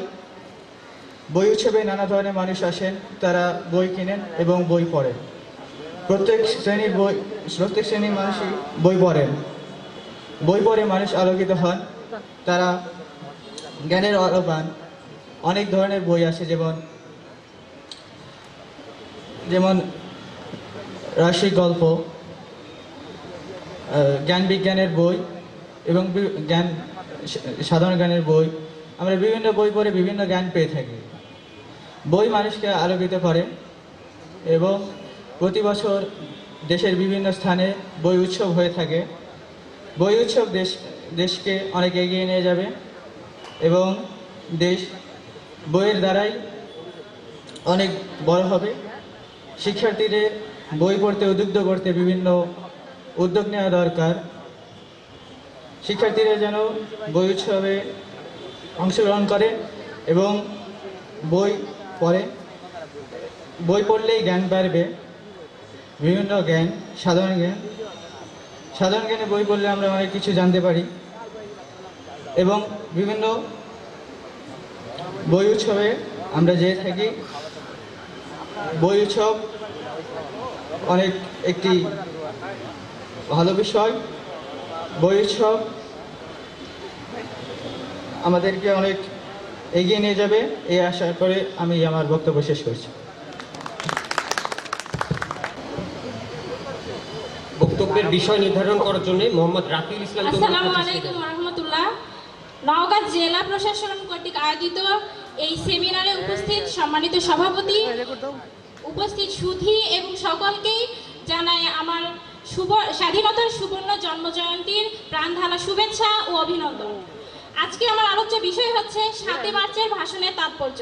আমরা সকলেই জানি 1971 সালের 7 মার্চ রেসকোর্স ময়দানে বঙ্গবন্ধু শেখ মুজিবুর রহমান তার ভাষণ দিয়েছিলেন। সেই ভাষণটা ছিল 18 মিনিটের, কিন্তু সেই ভাষণেই উজ্জীবিত হয়ে বাংলার সকল বাঙালি দীর্ঘ 9 মাস মুক্তিযুদ্ধ করে 30 লক্ষ শহীদের বিনিময়ে আমরা এই আমাদের স্বাধীন বাংলাদেশ পাই। বঙ্গবন্ধুকে বলা হয় সম্মোহনী কবি। তিনি এমন একজন রাজনীতিবিদ ছিলেন যে তার ডাকে এমন একটা জাদু ছিল, যাতে বলা হয় পরশ পাথরের মতো। পরশ পাথরে যেমন সোনা, কয়লা সোনা হয়, এরকম তার সেই ভাষণ শুনে এই নিরস্ত্র বাঙালি উজ্জীবিত হয়েছিল। তাদের কাছে ছিল না কোনো অস্ত্রশস্ত্র, না কোনো ছিল দামি কোনো অস্ত্র, তবুও তারা মনের জোরে বঙ্গবন্ধুর ডাকে সাড়া দিয়ে দীর্ঘ 9 মাস রক্তক্ষয়ী যুদ্ধের মাধ্যমে বাংলাদেশকে স্বাধীন করে। এই 7 মার্চের ভাষণে রয়েছে আমাদের জন্য অনেক শিক্ষণীয় বিষয়। এই ভাষণে যদিও প্রত্যক্ষভাবে স্বাধীনতার ঘোষণা দেওয়া হয়নি, তবু পরোক্ষভাবে বঙ্গবন্ধু এর মধ্যেই নির্দেশনা দিয়ে দিয়েছিলেন। যেমন বলা হয়, প্রত্যেক ঘরে ঘরে দুর্গ গড়ে তোলা, তোমাদের যা কিছু আছে তাই নিয়েই শত্রু বাহিনীর মোকাবেলা করতে হবে। তারপর 26শে মার্চ তিনি প্রথম প্রহরে যখন গ্রেপ্তার হন, তার আগেই স্বাধীনতার ঘোষণা দেন। সেখানে তিনি বলেছিলেন, এটাই হয়তো আমার শেষ বার্তা, দখলদার বাহিনীর শেষ সৈন্যটিকে দেশের মাটি থেকে উৎখাত না করা পর্যন্ত তোমরা যুদ্ধ চালিয়ে যাবে। বঙ্গবন্ধুর এই ভাষণটি আমাদের অনুপ্রেরণা হিসেবে রবে। আমাদের জাতীয় জীবনে এই ভাষণকে কাজে লাগিয়ে আমাদের বাংলাদেশ এখন অনুন্নত দেশ থেকে উন্নয়নশীল দেশে পরিণত হয়েছে।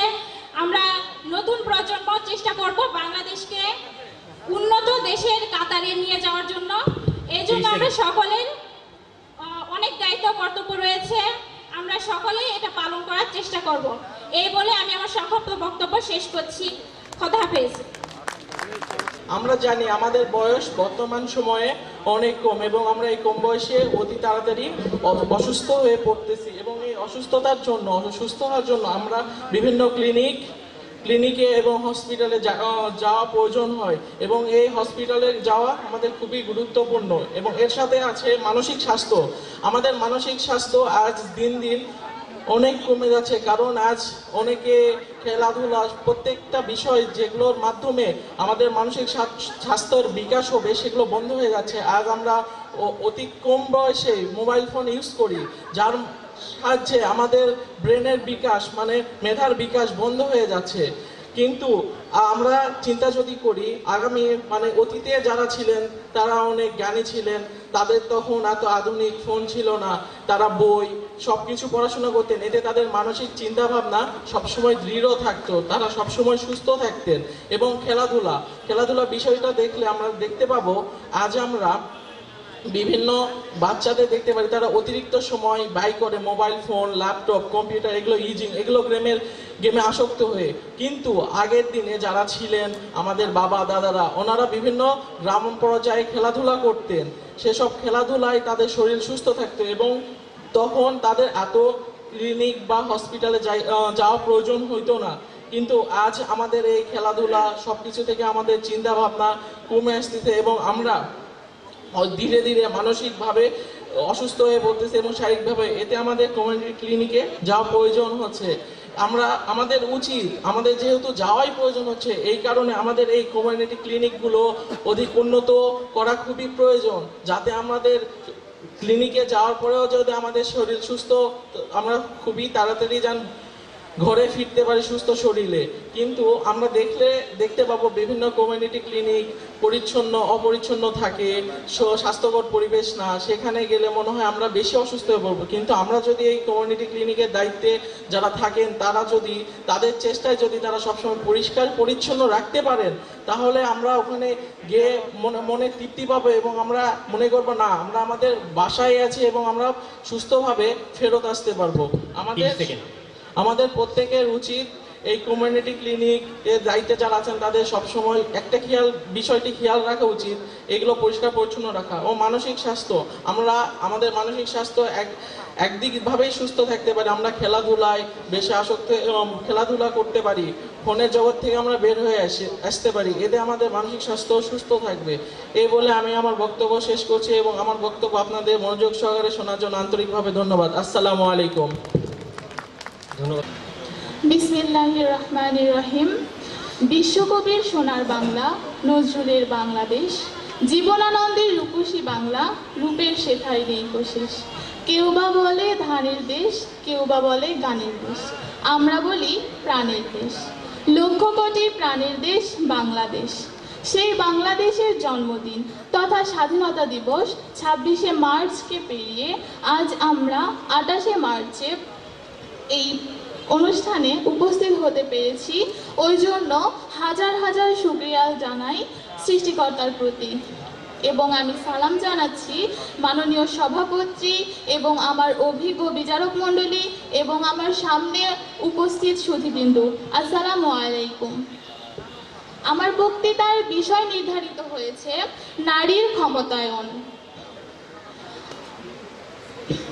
আমাদের নারীর ক্ষমতায়ন সবচেয়ে গুরুত্বপূর্ণ একটি বিষয়, যেখানে একজন ছেলে পুরুষের ভেদাভেদহীন করার কথা হচ্ছে। আমাদের মাননীয় প্রধানমন্ত্রী শেখ হাসিনাও একজন নারী, তো তাকে দেখে আমরা বুঝতে পারি যে নারীর ক্ষমতায়নটা আমাদের জন্য কতটা গুরুত্বপূর্ণ একটি বিষয়। আগে এমন একটা সময় ছিল যেখানে নারীর ক্ষমতাটা শূন্য বললেই চলে, যেখানে নারীরা স্কুলেও যেতে পারতো না। আজ সেখানে আমাদের নারীদের ক্ষমতা দিন দিন বৃদ্ধি পাচ্ছে, আর এই নারীর ক্ষমতা বৃদ্ধি পাওয়ার কারণে আমাদের দেশ আরো উন্নতির দিকে এগিয়ে যাচ্ছে। আমরা দেখছি যে আমাদের বঙ্গবন্ধু কন্যা মাননীয় প্রধানমন্ত্রী শেখ হাসিনা, তিনিও একজন নারী। তার কঠোর পরিশ্রম ও সাধনার জন্যই আজ আমরা বাংলাদেশকে একটি মধ্যমায়ের দেশে পরিণত করতে পেরেছি। তার আরো 5টি লক্ষ্য আছে, তার মধ্যে একটি 2021 সালে পালন করতে পেরেছি এবং তার আরো 4টি লক্ষ্য আছে যেটা আমরা ভবিষ্যতে করার চেষ্টা করতেছি। নাগরিক ব্যস্ততার ভিড়ে এতক্ষণ সকলে আমার বক্তব্য মনোযোগ সহকারে শোনার জন্য আমি সকলকে জানাচ্ছি অসংখ্য অসংখ্য ধন্যবাদ। ধন্যবাদ। আপনাদের সবাইকে আন্তরিকভাবে ধন্যবাদ। আমি বাইতুল মুনিরা তৃষা বিএম ল্যাবরেটরি কলেজ থেকে। আমার বিষয়বস্তু হচ্ছে স্বল্পোন্নত দেশ থেকে উন্নয়নশীল বাংলাদেশ। আমরা জানি 1971 সালে বঙ্গবন্ধু শেখ মুজিবুর রহমানের নেতৃত্বে আমরা আমাদের স্বাধীন ভূখণ্ড লাভ করতে সক্ষম হয়েছি। তিনি আমাদের নেতৃত্ব দিয়েছেন এবং আমাদের বাংলাদেশ স্বাধীন করতে প্রেরণা জাগিয়েছেন। তেনার প্রেরণার মাধ্যমে আমরা আমাদের স্বাধীন বাংলাদেশ লাভ করেছি এবং তারপর থেকে দীর্ঘ 1 যুগেরও বেশি সময় ধরে তেনার কনিষ্ঠ কন্যা মাননীয় প্রধানমন্ত্রী শেখ হাসিনা আমাদের দেশকে এগিয়ে নিয়ে যাচ্ছে।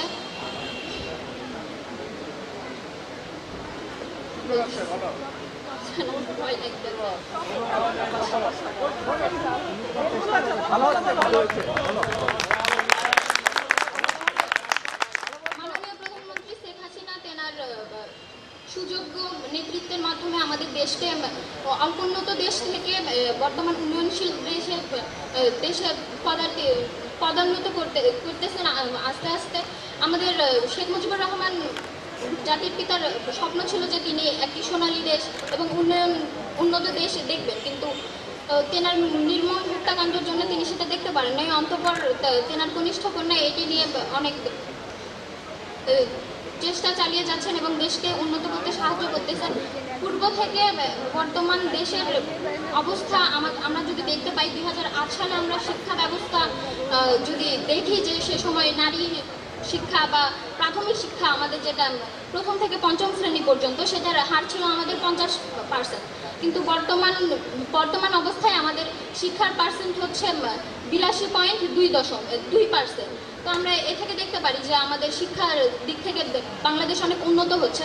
তাছাড়াও ধরা যেতে পারে যে স্বাস্থ্য সেবা, নারীদের যে নারী শক্তি, আর আমরা বাংলাদেশ বিশ্বের বেশি জনসংখ্যার দেশগুলোর মধ্যে থেকে অন্যতম একটি। তো শেখ হাসিনার মাননীয় প্রধানমন্ত্রী শেখ হাসিনার চেষ্টার কারণে আমরা জনসংখ্যাকে জনশক্তিতে পরিণত করতে সক্ষম হয়েছি, আর আমরা আরও চেষ্টা করব যে এটা যেন হতে থাকে। ধন্যবাদ। ধন্যবাদ বাইতুল মনিরা তিশাকে। আমি এই পর্যায়ে বক্তৃতা শুরু করার জন্য মোহাম্মদ শাহিন আলমকে অনুরোধ করছি এবং একই সাথে 7 নম্বর প্রতিযোগী নাফিসা তাবাসসুমকে মঞ্চে আসার জন্য অনুরোধ করছি। নাফিসা তাবাসসুম মঞ্চে এসে তার বক্তৃতার টপিক নির্বাচন করতে।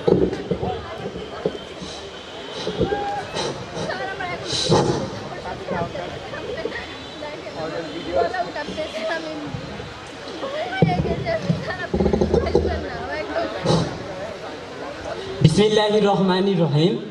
নওগাঁ জেলা প্রশাসক আমার সামনে উপস্থিত, বিচারক মণ্ডলী আমার সামনে উপস্থিত, সুধীজন, সম্মানিত সভাপতি, সকলের প্রতি আমার সালাম, আসসালামু আলাইকুম। স্বল্পোন্নত দেশ থেকে উন্নয়নশীল দেশে রূপান্তর এই অনুষ্ঠানে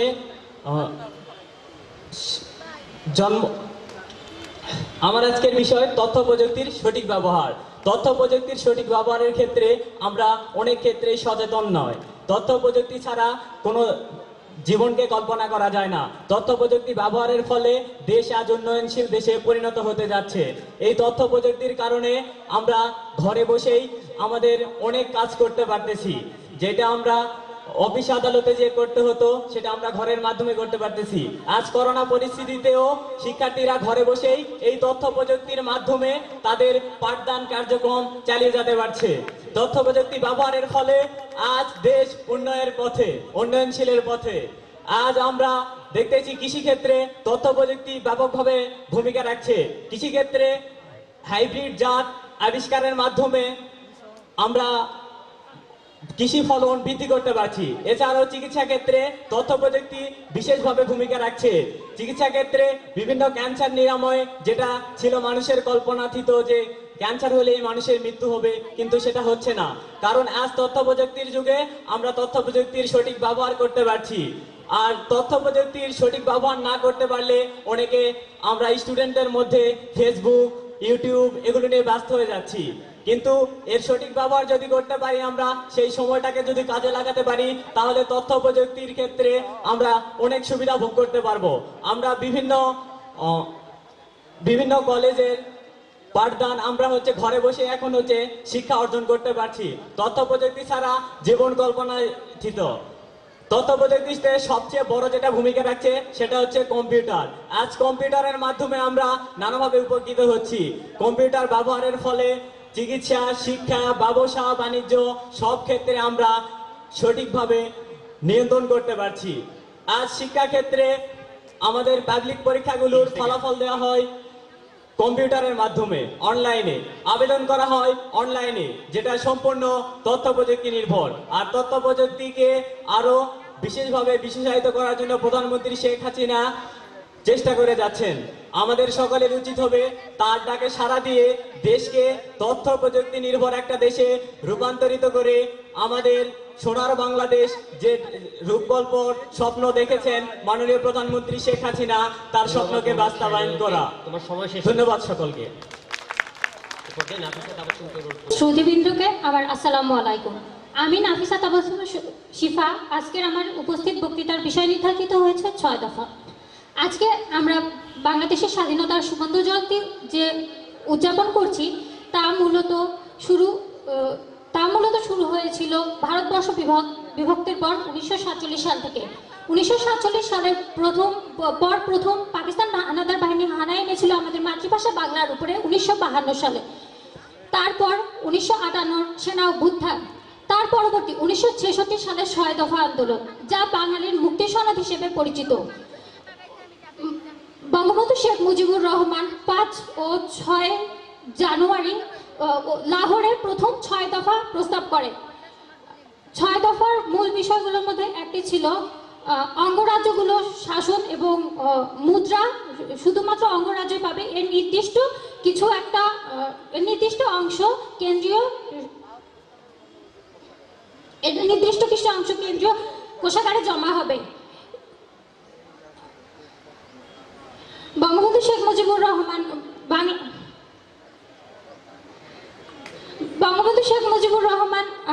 বাঙালি জাতির মুক্তির উদ্দেশ্যে 6 দফা প্রেরণ করেন। এটি মূলত আমাদের স্বাধীনতার প্রেরণা যোগায়।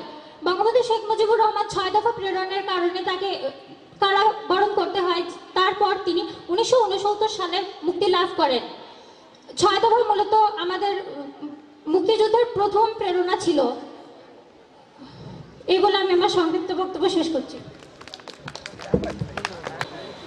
এখানে উপস্থিত সকল সুধীবৃন্দ ও ব্যক্তিবর্গদের আমার পক্ষ থেকে 50 বছর স্বাধীনতার 50 বছর পূর্তিতে সবাইকে সুবর্ণ জয়ন্তী শুভেচ্ছা। আজকে আমার টপিক দেশ গঠনে তরুণের ভূমিকা। আমাদের দেশ গঠনে তরুণদের ভূমিকা অপরিসীম। আমরা স্বাধীনতা যুদ্ধের সময় ছাত্রছাত্রী এবং কৃষক শ্রমিক সবাই মিলেও অনেক লড়াই করেছি।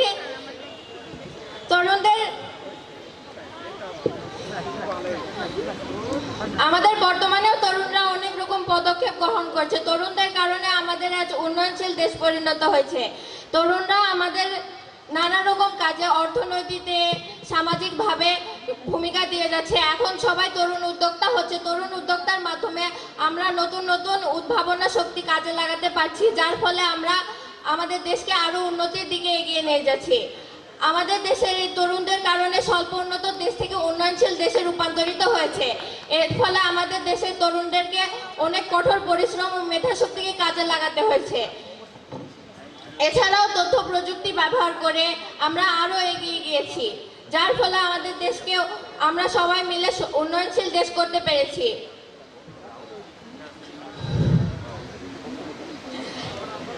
এছাড়া আমরা মুক্তিযুদ্ধের সময়ও অনেক গুরুত্বপূর্ণ ভূমিকা পালন করেছে, যার ফলে আমাদের দেশ আজ স্বাধীন হতে পেরেছে। আমরা স্বাধীনতার 50 বছর পূর্তি উদযাপন করতে পারছি, যার ফলে আমাদের দেশে তরুণদের অনেক ভূমিকা রয়েছে। তাই আমরা এই বলে আজকে আমি আমার বক্তব্য শেষ করছি। ধন্যবাদ। আমি মুসম্মদ আদ্রিকা সুলতানা সুম্মা। আমার টপিক হচ্ছে ঘরে ঘরে বিদ্যুৎ।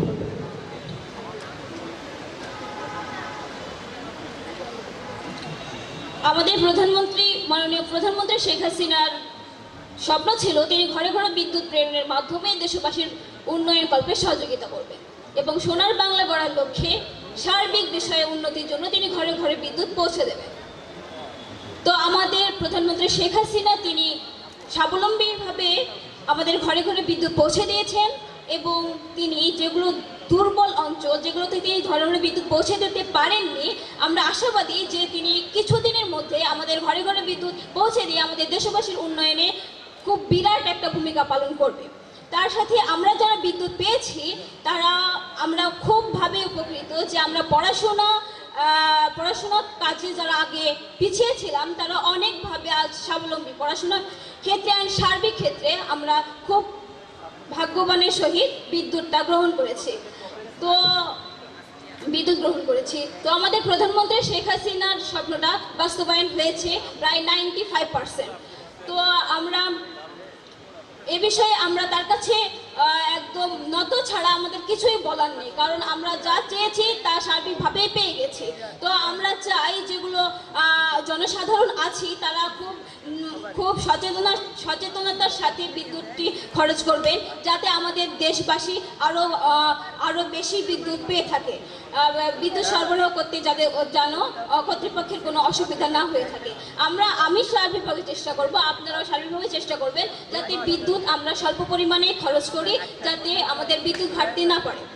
তো এই বিষয়ে প্রধানমন্ত্রী শেখ হাসিনা যা উদ্যোগ নিয়েছেন আমাদের প্রায় প্রত্যেকটা উদ্যোগই বাস্তবায়িত হয়ে গেছে। তিনি যেগুলো বিদ্যুৎ চুল্লি আবিষ্কার করেছেন, আগে ছিল আগুন করেছেন, তা আমরা পেয়ে গেছি। আমি সার্বিকভাবে কি বলবো বুঝতেছি না, মানে আমরা সার্বিকভাবে সবকিছু পেয়ে গেছি, বিদ্যুৎ আমরা ঘরে ঘরে পাচ্ছি। আমার কোনো এই বিষয়ে কোনো অভিযোগ নেই। আমি প্রধানমন্ত্রী শেখ হাসিনার কাছে অনেক নত প্রকাশ করছি যে আমরা সার্বিকভাবে জিনিসটা পেয়ে গেছি।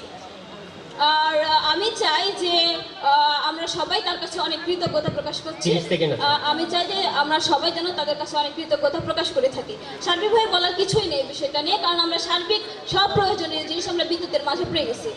আর থ্যাংক ইউ আমার বক্তব্যটা আপনাদের শোনার জন্য। আসসালামু আলাইকুম। ধন্যবাদ। উপস্থিত বিচারক মণ্ডলী এবং সম্মানিত শ্রোতৃবৃন্দ সকলকে আমার সালাম, আসসালামু আলাইকুম। আমি আদনান সামি, নওগাঁকেডি সরকারি উচ্চ বিদ্যালয়ে ১০ম শ্রেণীতে অধ্যয়নরত শিক্ষার্থী। আজকের উপস্থিত বক্তৃতায় আমার বিষয় হলো 10ই জানুয়ারি বঙ্গবন্ধুর স্বদেশ প্রত্যাবর্তন দিবস। আমরা জানি 1971 সালের 25শে মার্চ রাতে পাকিস্তানি হানাদার বাহিনী এদেশের নিরীহ ও নিরস্ত্র বাঙালিদের উপর অত্যাচার শুরু করে এবং তাদের নিধনের অপারেশনের নাম ছিল অপারেশন সার্চলাইট। এই অপারেশনে বঙ্গবন্ধুকে রাত আনুমানিক 12টা 10 মিনিটে তার বাসভবন থেকে তাকে আটক করা হয়। তাকে গ্রেপ্তারের ঠিক পূর্ব মুহূর্তে তিনি বাংলাদেশের স্বাধীনতার ঘোষণা দেন। এই পর্যায়ে অপারেশনের ক্ষেত্রে বঙ্গবন্ধুর কোড নেম ছিল বিগ বার্ড এবং তাকে গ্রেপ্তার করার পরে এই মেসেজ পাঠানো হয় যে big bird is in the case. এরপরে বঙ্গবন্ধুকে তারা পূর্ব পাকিস্তান থেকে পশ্চিম পাকিস্তানে নিয়ে যায়। বঙ্গবন্ধুর বজ্রকণ্ঠে ডাকে বাঙালি জনতাদের মধ্যে জাগরণ তৈরি হয় এবং তারা দল মত নির্বিশেষে মুক্তিযুদ্ধে অংশগ্রহণ করে। 1971 সালের 10 এপ্রিল গঠিত হয় বাংলাদেশের অস্থায়ী সরকার এবং সেখানে বঙ্গবন্ধুকে রাষ্ট্রপতি করে অস্থায়ী সরকার গঠিত হয়। এভাবে দীর্ঘ 9 মাস এক রক্তক্ষয়ী স্রোতের মাধ্যমে প্রায় 30 লক্ষ মানুষের রক্তের মাধ্যমে অর্জিত হয় আমাদের স্বাধীনতা এবং 1971 সালের 16 ডিসেম্বর পাকিস্তানিরা বাধ্য হয় বাঙালকে স্বাধীনতা হিসেবে ঘোষণা করতে। পরবর্তীতে বঙ্গবন্ধুকে তারা 1972 সালের 9 জানুয়ারি তারা কারাগার হতে মুক্তি দেয়। এরপরে বঙ্গবন্ধু পাকিস্তান থেকে 1972 সালের 10 জানুয়ারি বাংলাদেশে প্রবেশ করেন। বাংলাদেশে প্রবেশের পর থেকে তিনি বাংলাদেশের সরকার গঠনে সচেষ্ট হন এবং একটি নতুন যুদ্ধ বিধ্বস্ত দেশ থেকে একটি নতুন বাংলাদেশ গঠনের চেষ্টা করেন। এর যুদ্ধ বিধ্বস্ত বাংলাদেশে মাত্র কয়েক মাসের মধ্যেই তিনি সংবিধান প্রণয়ন করেন। এরপর দেশের উন্নয়নের ক্ষেত্রে তিনি বিভিন্ন ধরনের কলকারখানা ইত্যাদি জাতীয়করণ, সরকারি প্রাথমিক বিদ্যালয় জাতীয়করণ এবং কলেজ শিক্ষকদের বেতন ভাতা ইত্যাদি বিষয়ে জনমত সৃষ্টি করেন এবং সকলকে নিজের দেশ নিজ হাতে গঠনে সচেষ্ট হতে বলেন। 30 সেকেন্ড। তার এই আহ্বানে বাঙালি জাতি আবার নতুন উদ্যমে যুদ্ধ বিধ্বস্ত বাংলাদেশ গঠনে আগ্রহী হয় এবং পরবর্তীতে নির্বাচনে বঙ্গবন্ধু নিরঙ্কুশ বিজয় অর্জন করেন এবং এভাবে বাংলাদেশ আস্তে আস্তে আবার তার নতুন গতিতে যাত্রা লাভ করে। এ পর্যায়ে আমার বক্তব্য আমি শেষ করছি। আসসালামু আলাইকুম। ধন্যবাদ আদনান সামি।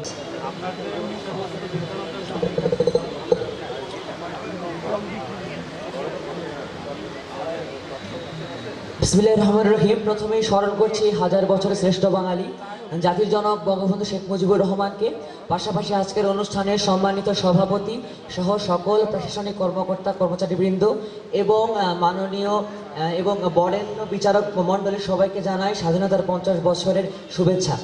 আজকে আমার বিষয় Sheikh Hasina mother of humanity. আসলে এটা বলার অপেক্ষা রাখে না যে আজকে যে বাংলাদেশ এত উঁচা এত উন্নতির শীর্ষে গিয়েছে, অথবা বিশ্বের বিভিন্ন সংস্থার কাছ থেকে আমাদের মাননীয় প্রধানমন্ত্রী যে বিভিন্ন খেতাব পেয়ে থাকছেন, তার মধ্যে অবশ্যই একটা মাদার অফ হিউম্যানিটি। তবে এটি কিন্তু একদিনের কোনো ফলাফল না, দীর্ঘদিনের তার যে প্রচেষ্টা, তার যে আপ্রাণ চেষ্টা, তার ফলে আজ তিনি বিশ্বে এই খেতাবটি অর্জন করতে সমর্থ হয়েছেন।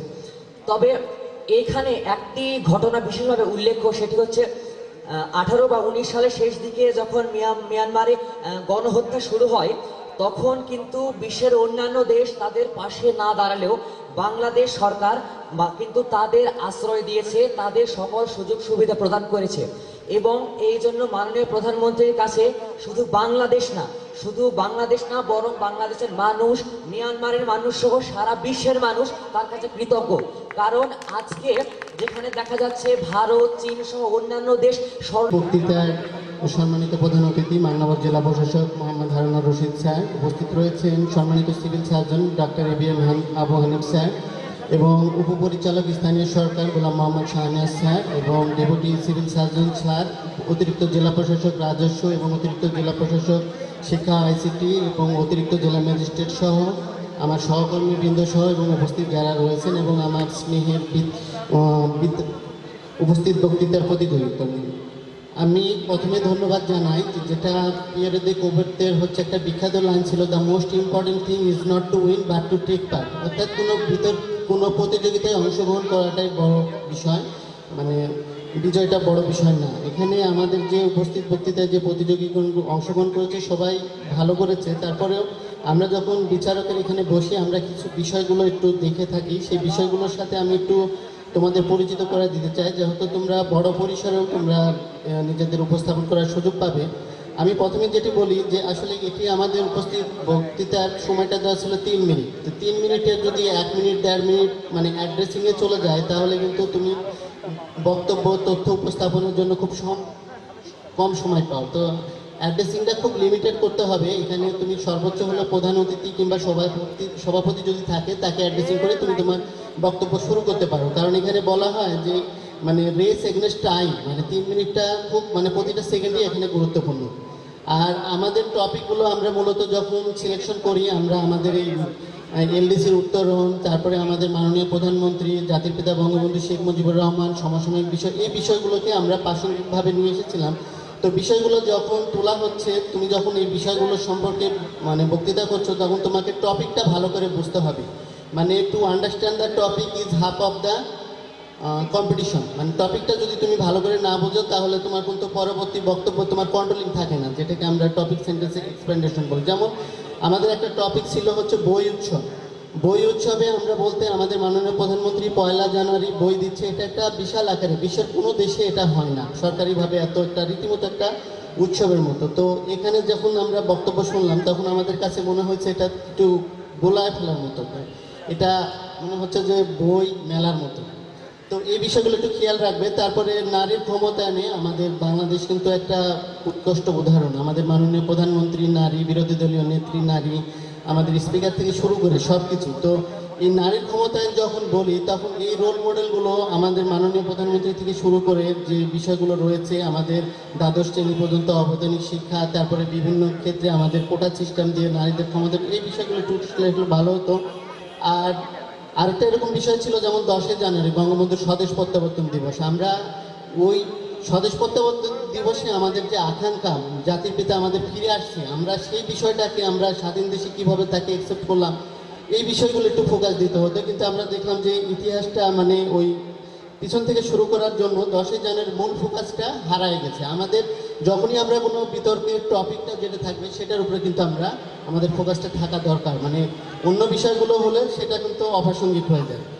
আর কিছু জিনিস আমার কিছু বক্তৃতা যারা করেছে তাদের মধ্যে আমি দেখেছি, এটা হলো খুবই সেটা হলো মুদ্রা দোষ পরিহার করতে হবে। মানে কথার মধ্যে একটা কথা বারবার চলে আসে, যেমন একজন বক্তা বারবার তিনার করছিল। তো এটা আমরা ক্লাসে তো সর্বনামের ব্যবহারটা শিখি, সেখানে কিন্তু এটা জাতির পিতা, তারপরে হলো বঙ্গবন্ধুর সুযোগ্য কন্যা, এইভাবে বিষয়গুলো ব্যাখ্যা করা যেত, কিন্তু বারবার তিনার বলার জন্য এটা একটু ত্রুটিকটু লাগে। আর আরেকটা বিষয় আমি একটু বলি, এটা খুবই গুরুত্বপূর্ণ, যে পক্ষ থেকে বিদায় নিচ্ছি। ধন্যবাদ। কি বলবো, লোভ সংবরণ করতে পারলাম না বলে আমি একটু আসলাম। আমি সত্যিকার অর্থে এতটা ভাবি নাই, অভিভূত হয়ে গেছি এদের বক্তব্য শুনে। উপস্থিত বক্তৃতা এবং এভাবে সুন্দর করে বলা যায়, আমি না আসলে মিস করতাম। আমার এখানে উপস্থিত আছেন সিভিল সার্জন মহোদয়, আমাদের জেলা প্রশাসনের সম্মানিত কর্মকর্তাবৃন্দ আছেন, আমাদের সম্মানিত বিচারক মণ্ডলী, আমাদের যারা সঞ্চালনা করলেন সুদীজন আছেন এখানে, এবং যারা উপস্থিত বক্তৃতা। আমি তো সত্যি কথা, আমি সিভিল সার্জন মহোদয়কে বলতেছিলাম, এবং উনিও ওনার কথা বলতেছিলেন, ওনার গল্প বলতেছিলেন যে উনি যখন প্রথম চাকরিতে যোগদান করেন, উনি আবার আরও কিছু পেছনের দিক টানছেন যে আমি একটু কথা একটু বেশি বলতাম, মা আমাকে বুলবুল বলে ডাকতো। এরপরেও যখন একটা ফরমাল জায়গায় কথা বলতে হয়, ওনাকে যখন ফরমালি ওনার ইউএসএফপিও মানে উপজেলা স্বাস্থ্য পরিবার পরিকল্পনা কর্মকর্তা, উনি যখন প্রথম ডাক্তার হিসেবে যোগদান করেন, তারা 3 জন ছিল, তো 3 জনের মধ্যে থেকে তাকে বলা হয়েছিল যে তুমি বলো। তো উনি যখন কথা বলেছিলেন, 2 মিনিটের মধ্যে কথা বলতে বলেছিল, 2 মিনিটটা তাকে মনে হয়েছিল 2 ঘন্টা, মানে শেষ করতে। এই যে প্রথম অনুভূতি কথা বলার, এইরকম স্টেজে এসে এই যে কথা বলা, আমি অভিভূত হয়ে গেছি। সত্যি কথা, একটা সাবজেক্ট নিয়ে হঠাৎ করে কিছু বলতে পারা, এটা হয় না।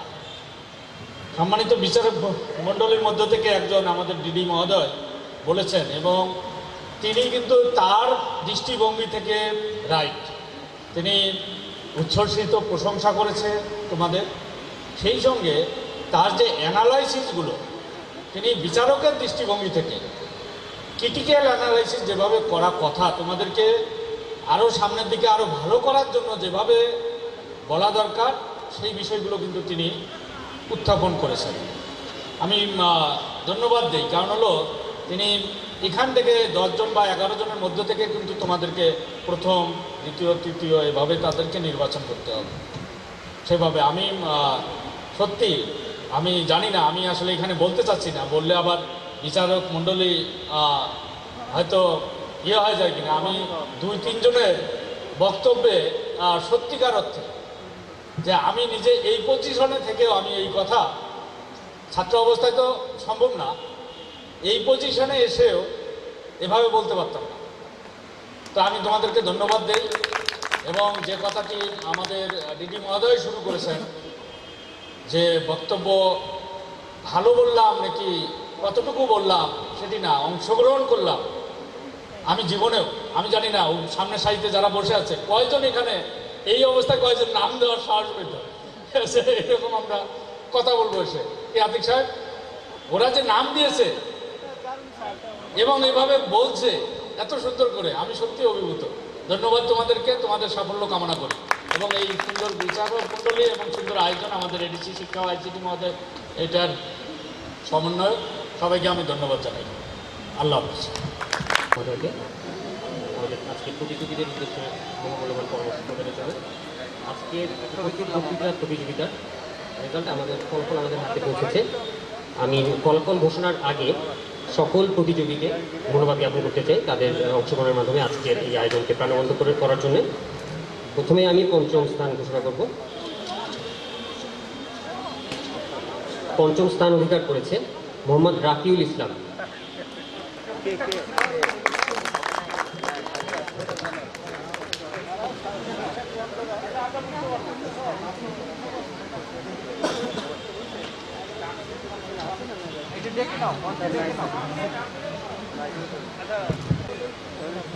পঞ্চম স্থান অধিকার করেছে মোহাম্মদ রাফিউল ইসলাম, 3 নম্বর প্রতিযোগী। তার বিষয় ছিল কমিউনিটি ক্লিনিক। আমি মোহাম্মদ রাফিউল ইসলামকে মঞ্চে আসার জন্য অনুরোধ করছি। চতুর্থ স্থান অধিকার করেছে উম্মে রাদিয়া, রেজিস্ট্রেশন নাম্বার 2। তার বিষয় ছিল 7ই মার্চের ভাষণ। তৃতীয় স্থান অধিকার করেছে প্রতিযোগী নম্বর 6 মোহাম্মদ শাহিন আলম। মোহাম্মদ শাহিন আলমের বিষয় ছিল 6 দফা দাবি।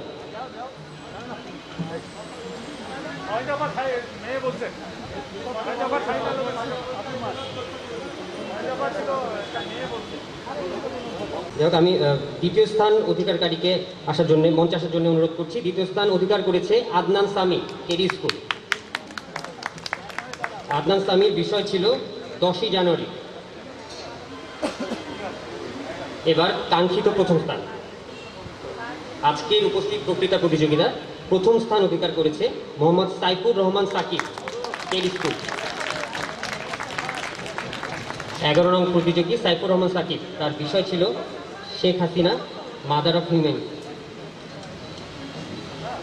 কে সমাপনী অনুষ্ঠান 5টায় শুরু হবে এবং সমাপনী অনুষ্ঠানের শেষে আজকের প্রতিযোগিতার পুরস্কার বিতরণ করা হবে এবং একই সাথে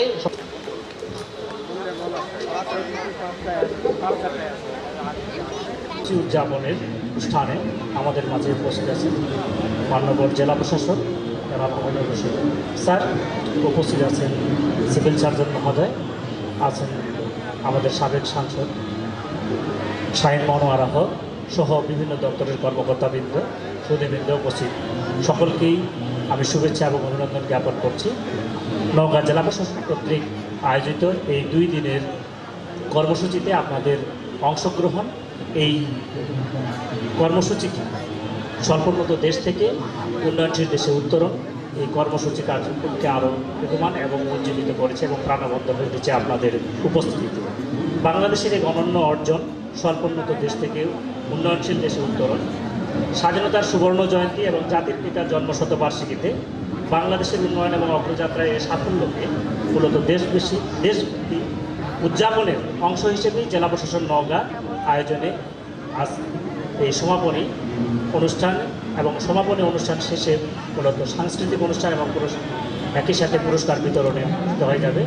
আপনাদের সকলকে আমি অভিনন্দন জ্ঞাপন করছি যে আপনারা এই সোনার বাংলা গড়ার স্বপ্নকে নিয়ে মাননীয় প্রধানমন্ত্রী বলিষ্ঠ নেতৃত্বে বাংলাদেশ উদ্দীপ্ত গতিতে এগিয়ে চলছে। 1971 সালে বাংলাদেশের প্রতিষ্ঠা হলেও, বাংলাদেশ জন্ম লাভ করলেও সে সময়ে আমরা দেখেছি যে 25টি দেশ মূলত স্বল্পোন্নত দেশ হিসেবে স্বীকৃত ছিল।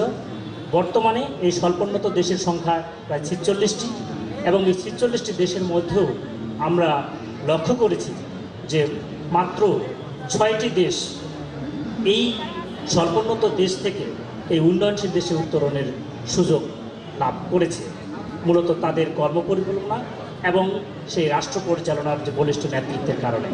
আমরা সেই 6টি দেশের মধ্যে মাননীয় প্রধানমন্ত্রী শেখ হাসিনার যে নেতৃত্বে আমরা এগিয়ে চলেছি। 2018 সালে যে সিপিডি, যে কমিটি ফর ডেভেলপমেন্ট পলিসি, জাতিসংঘের এই কমিটি যে নির্দেশনা দিয়েছিল সেই অপারেশনের ক্ষেত্রে গত 3 বছরে আমরা কিন্তু সেই সমস্ত সুযোগগুলোকে কিন্তু উত্তরণ ঘটাতে সক্ষম হয়েছি এবং আমরা সম্পূর্ণ দেশের থেকে করেছি, উত্তরণ ঘটিয়েছি। কিন্তু এই স্বীকৃতির আনুষ্ঠানিক স্বীকৃতি লাভ করতে গেলে আমাদেরকে আরও কিছুদিন অপেক্ষা করতে হবে এবং এই অপেক্ষার সময়টিও আমাদেরকে নির্ধারণ করে দেওয়া হয়েছে। যেহেতু 21 সাল থেকে এটি 24 সাল পর্যন্ত ছিল, কিন্তু করোনা মহামারীর কারণে এটি 2 বছর বৃদ্ধি করা হয়েছে। সুতরাং আমরা 26 সাল পর্যন্ত আমাদের এই আনুষ্ঠানিক স্বীকৃতির জন্য অপেক্ষা করতে হবে। কিন্তু এই আনুষ্ঠানিক স্বীকৃতির জন্য আমাদেরকে আমরা রয়েছি, যারা এই মহা কর্মযজ্ঞে আমরা অংশগ্রহণ করেছি, আমাদের প্রত্যেকেরই কিন্তু দায়িত্বতা রয়েছে।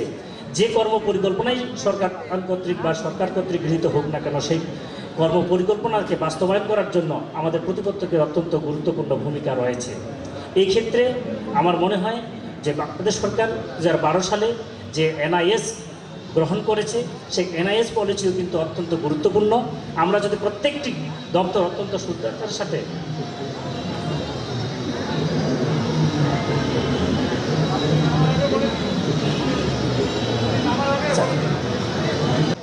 সহ জেলা পর্যায়ের অন্যান্য কর্মকর্তাবৃন্দ, সাংবাদিকবৃন্দ, আমাদের মাঝে উপস্থিত হয়েছেন নওগাঁ এবং নাটোর আসনের সাবেক সংরক্ষিত আসনের সংসদ সদস্য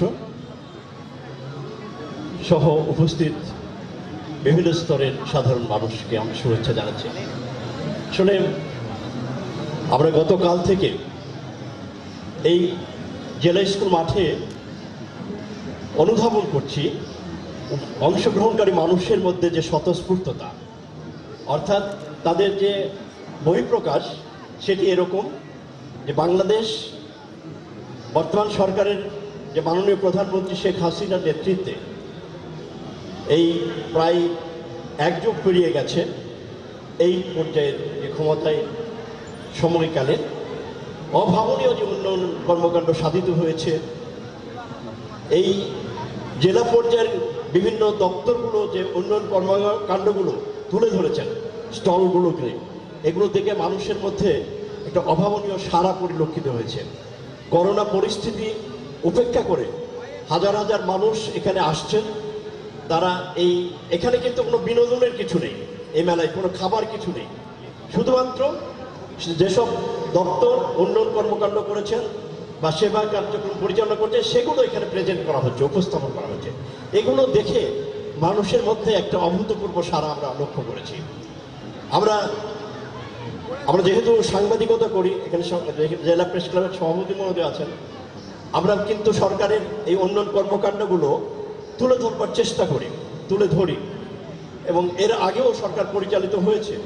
আমরা এখন যেভাবে পজিটিভ সাংবাদিকতা দিক নির্দেশনা পেয়ে থাকি, আগে কিন্তু এরকম পাইনি, এবং সংবাদপত্রে আমাদের সংবাদ উপস্থাপনের ক্ষেত্রে যে স্বাধীনতা সেটিও কিন্তু আমরা এর আগে অনুভব করতে পারিনি। যাই হোক, সব ক্ষেত্রেই বর্তমান সরকারের যে সাফল্য, এই সাফল্য আমাদের যে জাতির পিতা বঙ্গবন্ধু শেখ মুজিবুর রহমান যে লক্ষ্য নিয়ে স্বাধীনতা অর্জন করেছিলেন, মুক্তিযুদ্ধের ডাক দিয়েছিলেন এবং স্বতঃস্ফূর্তভাবে দেশের সাধারণ মানুষ মুক্তিযুদ্ধে অংশগ্রহণ করেছিলেন, এবং সেই সাফল্য অর্জন করেছিলাম দীর্ঘ 9 মাস মুক্তিযুদ্ধের মধ্যে আমাদের বাংলাদেশ, আমাদের পতাকা শেষ পর্যন্ত তারই সুযোগ্য কন্যা প্রধানমন্ত্রী শেখ হাসিনার হাত ধরে সেই সাফল্য অর্জিত হচ্ছে। আমরা ইতিমধ্যে মিলেনিয়াম এমডিজি অর্জন করেছি, এসডিজি অর্জনের পথে রূপকল্প 2041 এবং ডেল্টা প্ল্যান ঘোষণা করা হয়েছে। আশা করি সব কিছুই বাস্তবায়িত হবে এবং উন্নত বিশ্বের মতো একটি দেশ ইতিমধ্যে আমাদের বাংলাদেশ জাতীয় আন্তর্জাতিক পর্যায়ে আলোচনার বিষয় হয়ে দাঁড়াবে, এই প্রত্যাশা রেখে আমি আবারও এ দুটি কথা বলার সুযোগ দেওয়ার জন্য জেলা প্রশাসক মহোদয়কে কৃতজ্ঞতা প্রকাশ করে আমি আমার বক্তব্য শেষ করছি। আমি এই পর্যায়ে আলোচনায় অংশগ্রহণ করবার জন্য বিনীতভাবে অনুরোধ করছি জনাব মোহাম্মদ লুৎফর রহমান, জেলা প্রাথমিক শিক্ষা অফিসার, নওগাঁ।